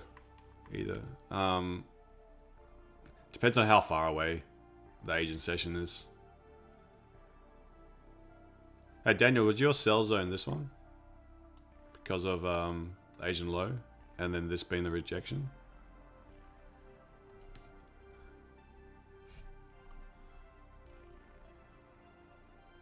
Oh, no, sorry, I misread your thing. You're asking... I thought you meant you just jumped in for a sell. No, okay, I gotcha. I thought you meant you took a sell. No, I just jumped into the stream. Yeah, gotcha. Yeah, just jumped into the stream, sorry. Yeah. It's just a little bit above that. Yeah. Yeah, I'm hoping that this is just pretty gonna... much New York high. Yes, yeah, that's it. New York high lines up with this Asia, London high, and then being the monthly level. That's why I want to see the reaction. Plus that would be 120 pips for this current session, which is good for a pullback then. So I've got confluence around this zone. There is, I can see why price is struggling at this level though, because it is an Asian low. There is consolidation from the rollover from London into New York. So I can see this as an area of liquidity. But if this breaks, then I think it's going to be a fast one up.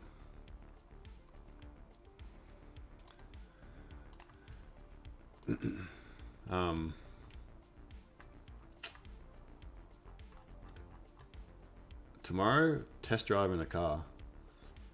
Because we need to get a new one. The ones we got's old. Old and not sure about how much longer it's going to last. So I want to get rid of it before it gets too late.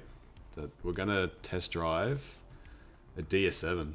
Does anyone have any feedback on them? Is that a Citroen, isn't it? Yeah, it's one of theirs, yeah. Yeah, it's a different brand. Yeah, all the DSs are pretty good. We're driving this one.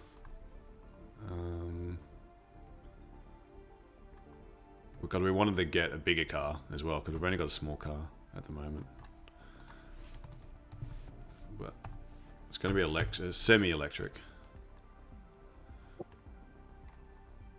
Where is it?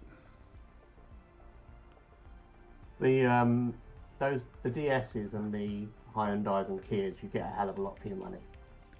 Yeah, I like the Hyundai. I was showing Sarah. She wanted to test this one first. So we're doing a test drive on this one. But when you look like I don't want to buy a brand new one. I hate buying brand new. So this one's got 10 miles on it. So it's near new. But I'm happy to look for used because I think they're a bad investment.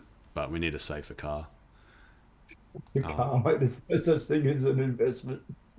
Oh yeah, it's a it's a liability. It's taking the whole in life. Yeah. Well, it looks nice. We're tossing up between that one. Looking at the Citroen 3008, the new one as well. It's not the 2024, 2023, but this one looks quite nice.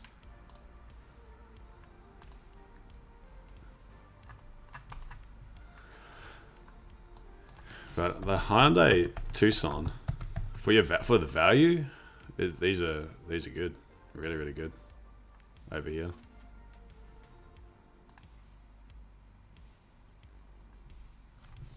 Yeah, I've got a couple of friends who have Hyundais and they love them. They come pretty much fully loaded as well, so nice card. Yeah, that's a problem. It's always like the start price. I mean, then you want the sensors, you want the CarPlay, you want the traction control.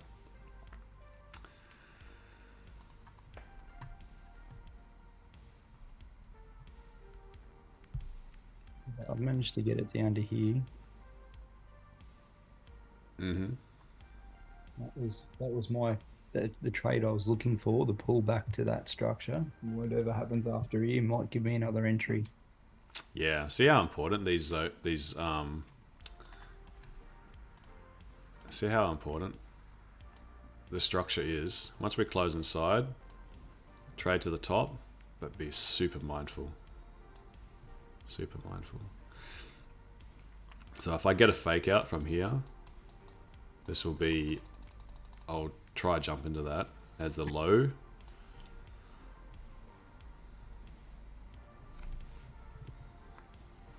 Catch it, Jim.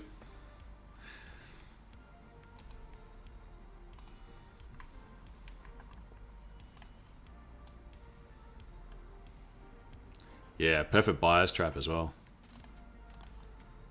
Price pushes in, creates that support. People see it late, jumping for buyers. So, add a zone of interest as well. Trade back down to structure. See if it can hold. Take out this no wick candle. Take out this little fair value gap. I'm still holding out for these longs from down here. Just got to wait for a price action.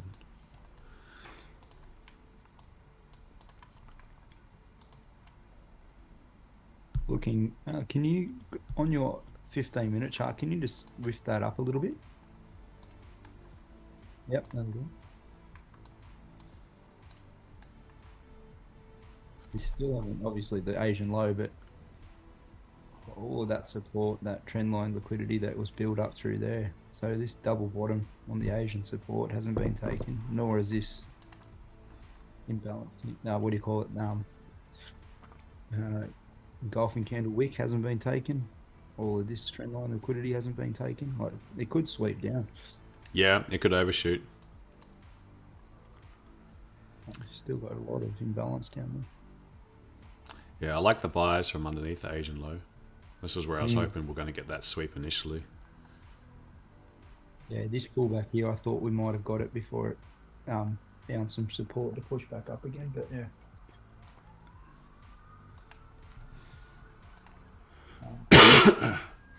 We've wicked under that now.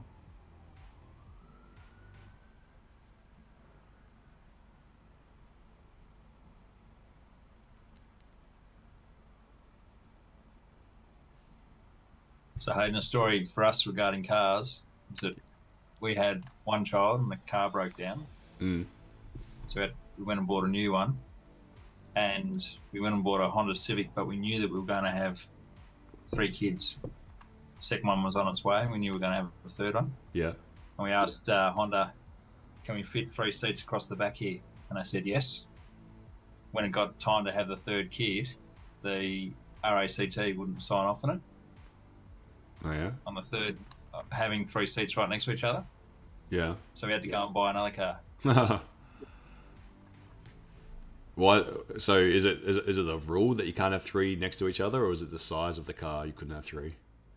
So you could fit 2 seats on either side of the middle, or you could fit 1 seat in the middle, but they wouldn't sign off on having 3 across the back row. Yeah, right. On that Really? size car. Yep. Is that a Tassie thing? Yep. Oh. Is it because there's like that Just wasn't bump in the secure middle? enough. Like you couldn't. No, you couldn't, because they were so wide compared to the size of the seat. Right. You couldn't actually pull them back into the seat properly. Oh, okay. So they just wouldn't sign off on it. You have to get your harnesses signed off. Oh. So, yeah, so we had to go shopping for another car. Anyway, my very pregnant wife, pregnant with a third child, was absolutely ropeable when I let on know about it. Classic. What happens if you had another state? When I wasn't in the room. If you're in another state that you had it signed off and then you moved to Tassie? Oh, you probably wouldn't have even have asked, would you? No. So you would have just come to Tassie and just assumed it's fine. So yeah. Anyway. What did you get after that? Toyota Tarago, which is a big people mover. Yeah, it's 8-seater. It's good. Was Been it the great. real Tarago or the Japanese import Estima? No, it's a real one. We had the Estima. I'm a tight ass. Great cars though. Oh yeah. We've just replaced the engine. We got up to 270,000 in it. So. Oh yeah. Is that the V6 or the 4-cylinder? Sorry, mate. V6 or the 4-cylinder? 4-cylinder, I believe. Yeah, we blew our 4-cylinder engine. Aren't most Japanese cars 4-cylinder?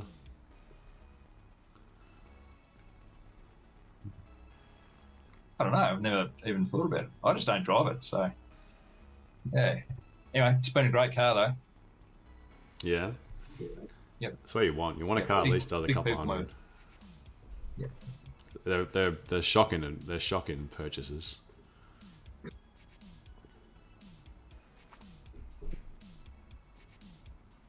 Oh, here we go. We're going to go long here. It's off that gap. It's off that euro high.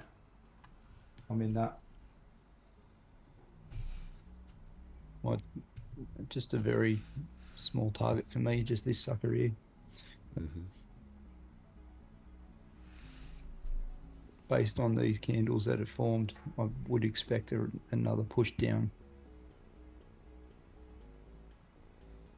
It's a good 3-minute close.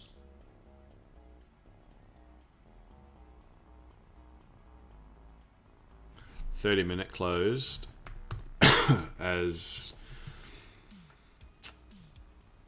kind of a nothing candle. See if this first 30 minutes there's a pullback, and the hour candle can be the low of the hour.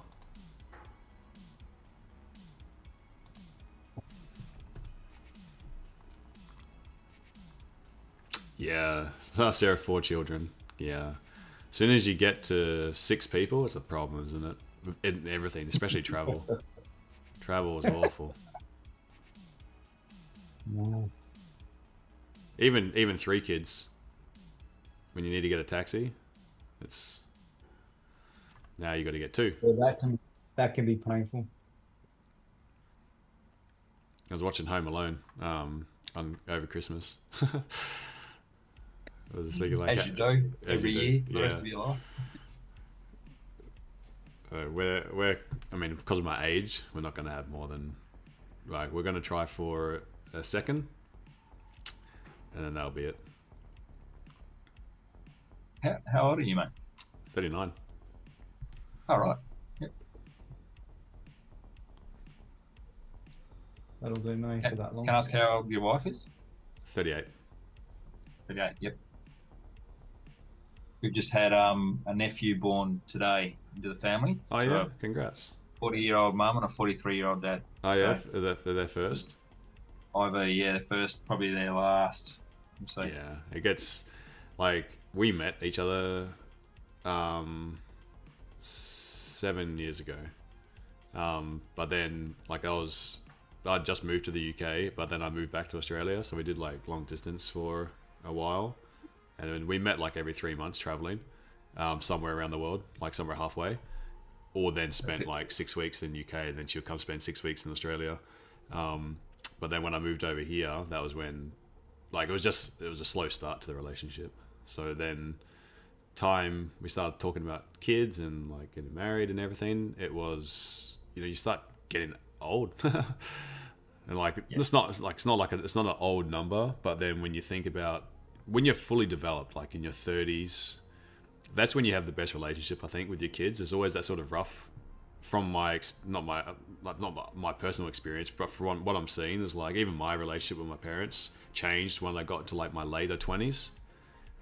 Yep. And that's what I want to have, the same relationship with my kids, that sort of mature relationship with them as well. And I don't want, like, I'm already going to be like in my 70s by the time she's 30. Well, yeah, close to 70. Yeah. And so that I'm getting old, so I don't want to like I knew when I was at school, there was a kid and he was 13 and his dad was 70, so he had him super late. That's just not something I want. So I wish I had kids early, but obviously I wasn't at a stage to have kids early. But then you lose a lot of your life, because it's all dedicated to them. So I'm glad, like, done heaps of travel, heaps of stuff that I'm glad I got to do. But then the catch is you're going to be old when your kids are older. Yeah. These buys looking good. Mm-hmm.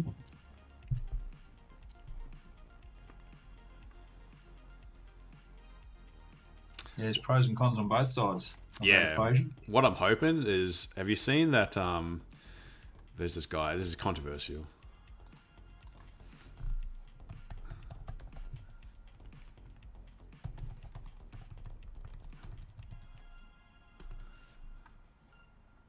Okay. Oh, no benefits. I was going to say, I'm going to start tapping into Maddie's blood plasma. Vampirism. Mate, you were worried about bumping her with your wrist. I was hoping that 90 would be the new 50 by like keeping her like. Oh, they cracked me up. They cracked me. Because what this guy was doing, he's a billionaire. He's in his 40s or 50s, no 40s, and they were going to doing this thing where they were getting the blood plasma from his 17-year-old was going into him at like 45, and then he was also doing the same thing to his dad who was 80. And the theory is that your body cells don't lose the ability to regenerate. It's just that they don't really have the nutrients, the young nutrients. That's something they don't really know what it is, but it's in young people. So by replenishing a viable match for your body's biochemistry, that will provide the nutrients for your cells to then regenerate. So it slows the aging, and it happens at any stage. Like even an 80-year-old, they think could have benefited from a 45-year-old, and a 45-year-old can benefit from a 17-year-old. And because they were like all related, that's what they were doing. And this guy's like on his mission to beat aging. I was looking, I was like, man, well, if they can actually find like if technology improves and they can find like something by the time that I'm old, then maybe it's not such a bad thing having kids so late. There was a film like that where they were making clones just to take the goodness out of them. I can't remember what it was. Oh yeah, was this a real movie? Was this? Yeah. Is it on Netflix? It was a documentary. They did like a series where each episode was dedicated to like some crazy study or test that's going on. No, it's a feature film of some sort. I can't remember what it was. I'll look it up. The Island. Oh yeah, that's it. Oh, that one. I've seen that one. Yeah, it was a series, wasn't it? Ewan McGregor. Ewan McGregor. That's it. Johansson. Scarlett Johansson. Yeah, and that African guy. I forget his name, but he was in those three. They were the main, weren't they? They had all those clones. Yeah, there's something happened. They got like promoted to the island, and that was just they needed someone's leg or something.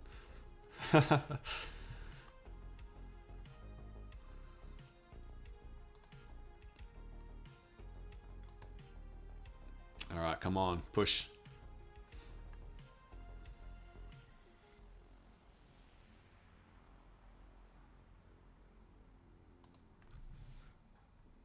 Morning, Sam. Okay. Who's giving this a shot? Who's jumped in? Not in the direction you're going. Are you in a sell? Did you buy into and then sell again? Yeah. So Sarah's selling as well. Oh. There you go. Still. And this closed lower than that. So I'm anticipating it to come down and sweep these. That's the trade plan that I'm following. Okay. Now to grab that liquidity for a further push up. Yeah, I'm hoping this is the fake out. And what I want to see is, because I've jumped in on this one, I want to see this take these highs and then leave this liquidity for NY to sweep. Yeah, it's as good a plan as any, isn't it? Yeah. Just looking at all of these liquidities that are leaving, and I'm wondering if it's going to do the same thing like it did last. It wasn't November. Must have been in like August or September or whatever it was, where it just kept leaving all the lows, and it just every new session just left a higher low for months. November. Was it? Yeah, October was the pullback. That was when Middle East kicked off. Oh yeah, that's right. And then November was just each session. The thing, there's only 2 sessions.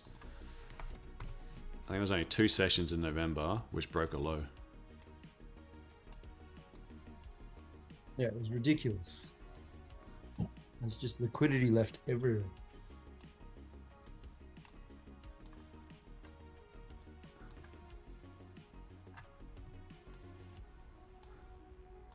Not 2 sessions, sorry. Like only 2 days that broke the low. So November, here's the first. and then it was just session after session making a higher low. And then you look at you look at the daily for this November run.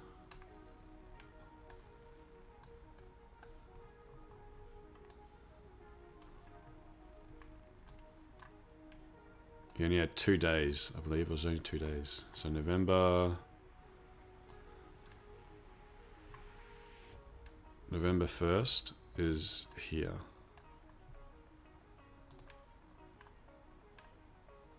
November 1st,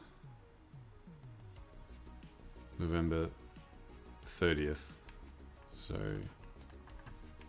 from here, wherever it was, somewhere in like here.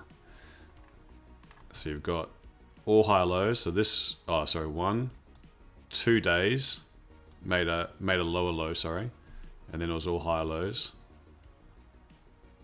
until this one and this one. So four days broke the previous day's low. It was only temporary. Crazy. So bullish, man. And that led into December as well, when it was just all higher lows until mid-December, and then since then we've sort of just been pulling back. Search telomerize. Yeah, that's the other thing. The telomerize. Those are those long cells that shorten over time. That's what they. I've read about that one. Even like prolonged sitting can shorten those telo cells.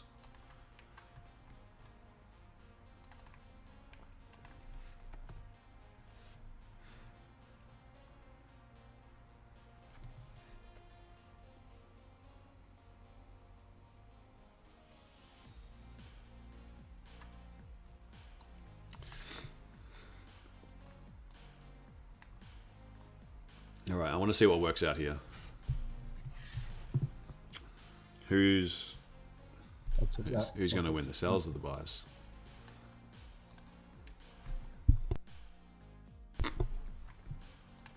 Sam, you're still in the EU buys, are you? It's just been ranging on you. Yeah.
Okay. Kind of just fallen into this range, haven't we? Let's see how this hour candle's going to close. Otherwise, I better get going. Still, the plan's the same for me, personally. Personally looking to sell from up here. Just wanted to see how... I wanted to see this candle. I was saying this wick can go as low as here. I'll still expect to see some sort of bullishness. Yeah. Get up above. Yeah. Retest these lows. Sorry, mate. Makes sense. Yeah. That would make sense.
Now we're about to turn bullish. Yeah, it's looking good. 3 minutes is looking really good. Yeah.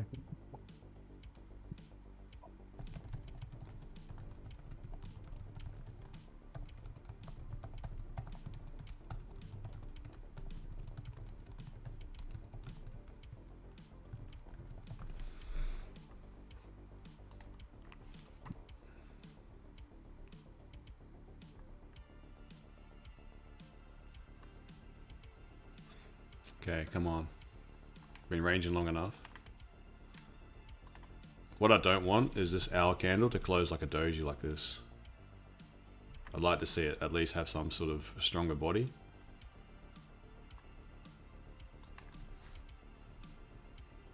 It's interesting just looking at the hourly candle, like it came off the high and it went back and touched the European high. Yeah, yeah, that's what I was looking. And it's just, it looks so simple in hindsight. It does, it does. The difficulty is waiting, isn't it? It's the time. It's literally when you back test and you can see all these opportunities that look quite simple, And then when you actually put the reality of waiting and all the emotions that come through in that compression of time, like you don't get that time to think when you backtest. Well, you do, because you can pause it, but you can see, like, you're always swayed by your eyes because you can see the result. And then when you can't see the result, you're thinking of all the different possibilities that can happen. And the more time you get to think, the speed of the candle, the emotions of where you've got in as well, and our natural human instinct to observe threats a lot more closely than opportunities gives, like, it's just natural that most people would lose, given all those complications of just giving yourself time to think about the unknown. Yeah, makes sense. Interesting call about the seeing threats before opportunities. Yeah, I mean, it's what keeps you safe, isn't it?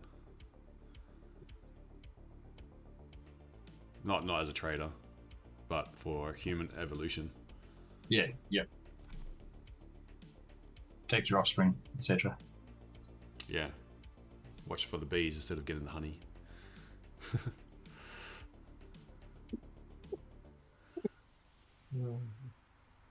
I'll send you a photo later, Hayden. Yeah. About that.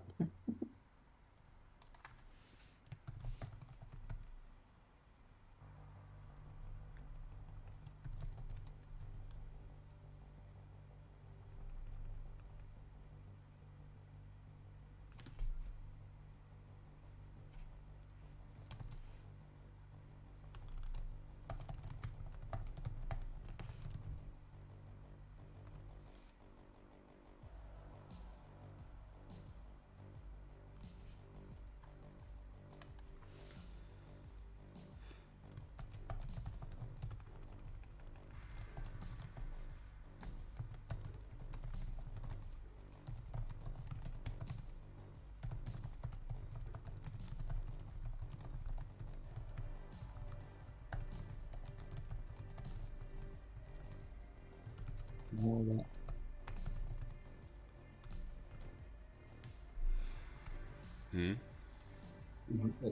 Sorry. Drop came hard. Yeah. Our inverse head and shoulders. Oh, actually, it's not inverse. Our head and shoulders.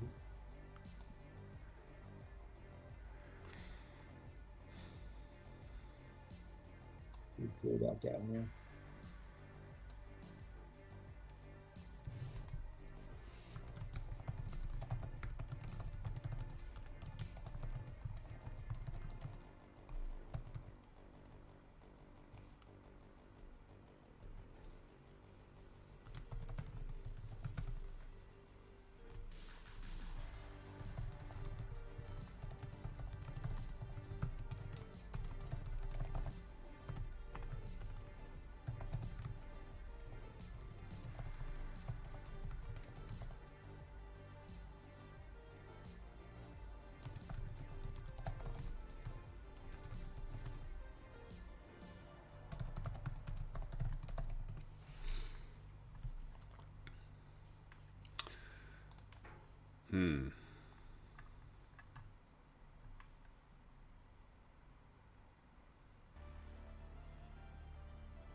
See FTMO shut down. US clients. FTMO won't let US clients in. It's just the start. Where's FTMO?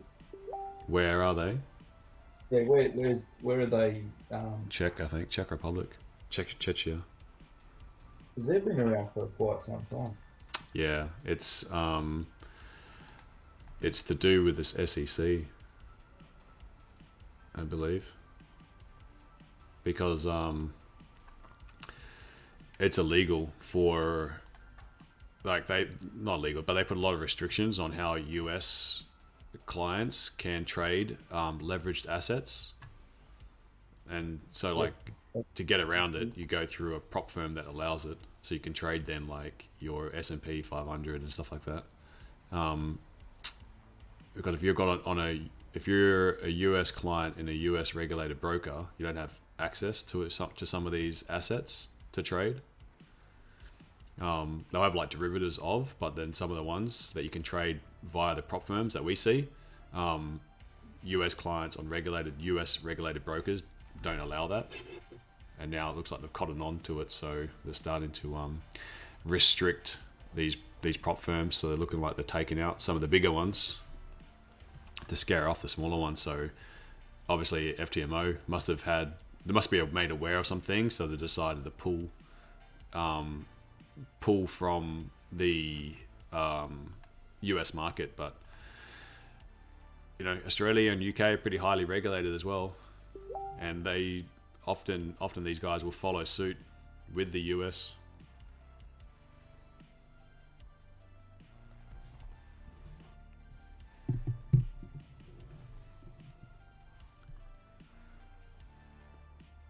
You know, it might all crumble down to is that the US, people, that prop firms are just, it's an easy way for prop firms to make money, isn't it? The way that their models are. Yeah. Very few traders make money in prop firms. Yeah. Prop firms make a lot of money off traders.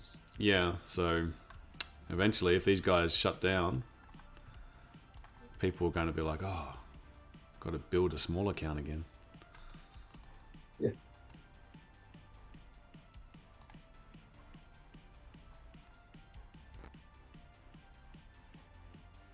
The longer I trade, the more I get to realise how dangerous it is to be offered a lot of money when you're inexperienced. Yeah, the leverage gets you. How quickly it is to lose money. Mm-hmm. And how hard it is to earn it in the first place. Mm.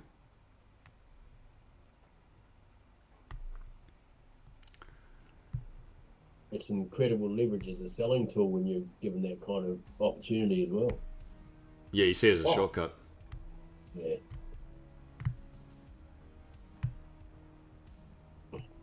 Whether it be a shortcut or just like it just opens up a mindset that you actually have a chance, whereas before you don't really think about it. But in the reality is, you really should not be anywhere near any money.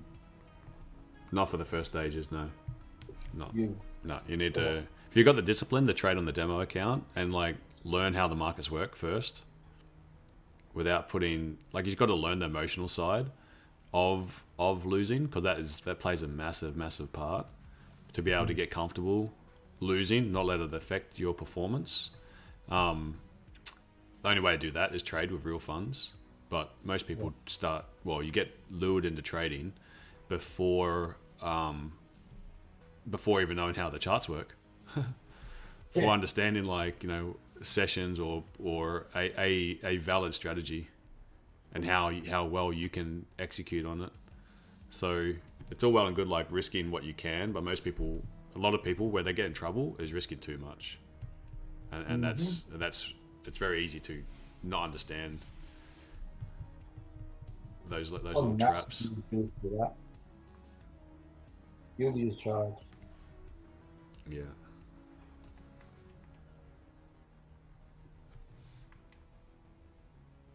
But it doesn't sell. That's the thing. It doesn't sell. Yeah, it doesn't. It's sexy.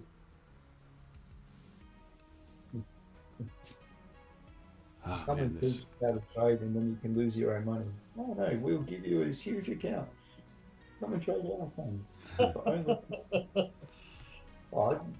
You can take that voice and put it on many number of prop firms. It's not just the ones that won't be named. There are a lot of them who are guilty of it. Mm-hmm. Why trade your own funds when you can use ours? Well, in essence as well, though, it does create good discipline. So I do like them. I do like the idea of it. I don't like how you're kind of they're working against you as well. Or they're all like, the idea is fine. You can either put $1,000 into your own account and then trade it, or you can put $1,000 into a prop firm, which will give you a $100,000 account. If you can keep your risk low and learn how to follow some rules, at the end of the day, if you lose that prop account or you lose $1,000, it's probably the same result. But if you start with like a smaller account, like $100 account, it costs you $100, and you get like a $10,000 account. You can't put $100 into your own personal account and trade it. Yeah, and you can't trade it. You can't trade it. So would you rather risk $100, trade a $10,000 account where you can at least use multiple lot sizes? Yeah. Or even like multiple micro lot sizes. We can learn how to scale and scale in or scale out by closing partials and whatnot. If you haven't got a lot of money to spend, at least put in $100 and then trade in like a 10,000. I mean, it's no different than a demo account, but at least you can then sort of experience more real emotions with it. I think that's fine. You try follow some rules. If you break the rules, you lose it, but you only lose $100. You can't fund an account with $100 anyway. Well, you can, but you can't. Realistically, you can't trade. So I like the ideas of them, but the problem is that you do that, and you get the prop account, and the prop account doesn't operate like it should, like the market. So they put you conditions, or you can't do this, or you can't do that, or you've got to hold trade for a certain amount of time, or like MFF, they give like where you enter and exit, you're not getting like it's not the price that they're giving you. Like all these little dodgy things, that's where it really pisses me off. But I like the idea, and there's a market for them, for sure. And they are a good way of executing, but not to try learn how to trade and think that you can get 100,000 account in 3 months and then start trading it and just live off that. That's not the reality, but that's what they will really sell, because it's good for them to sell account after account after account.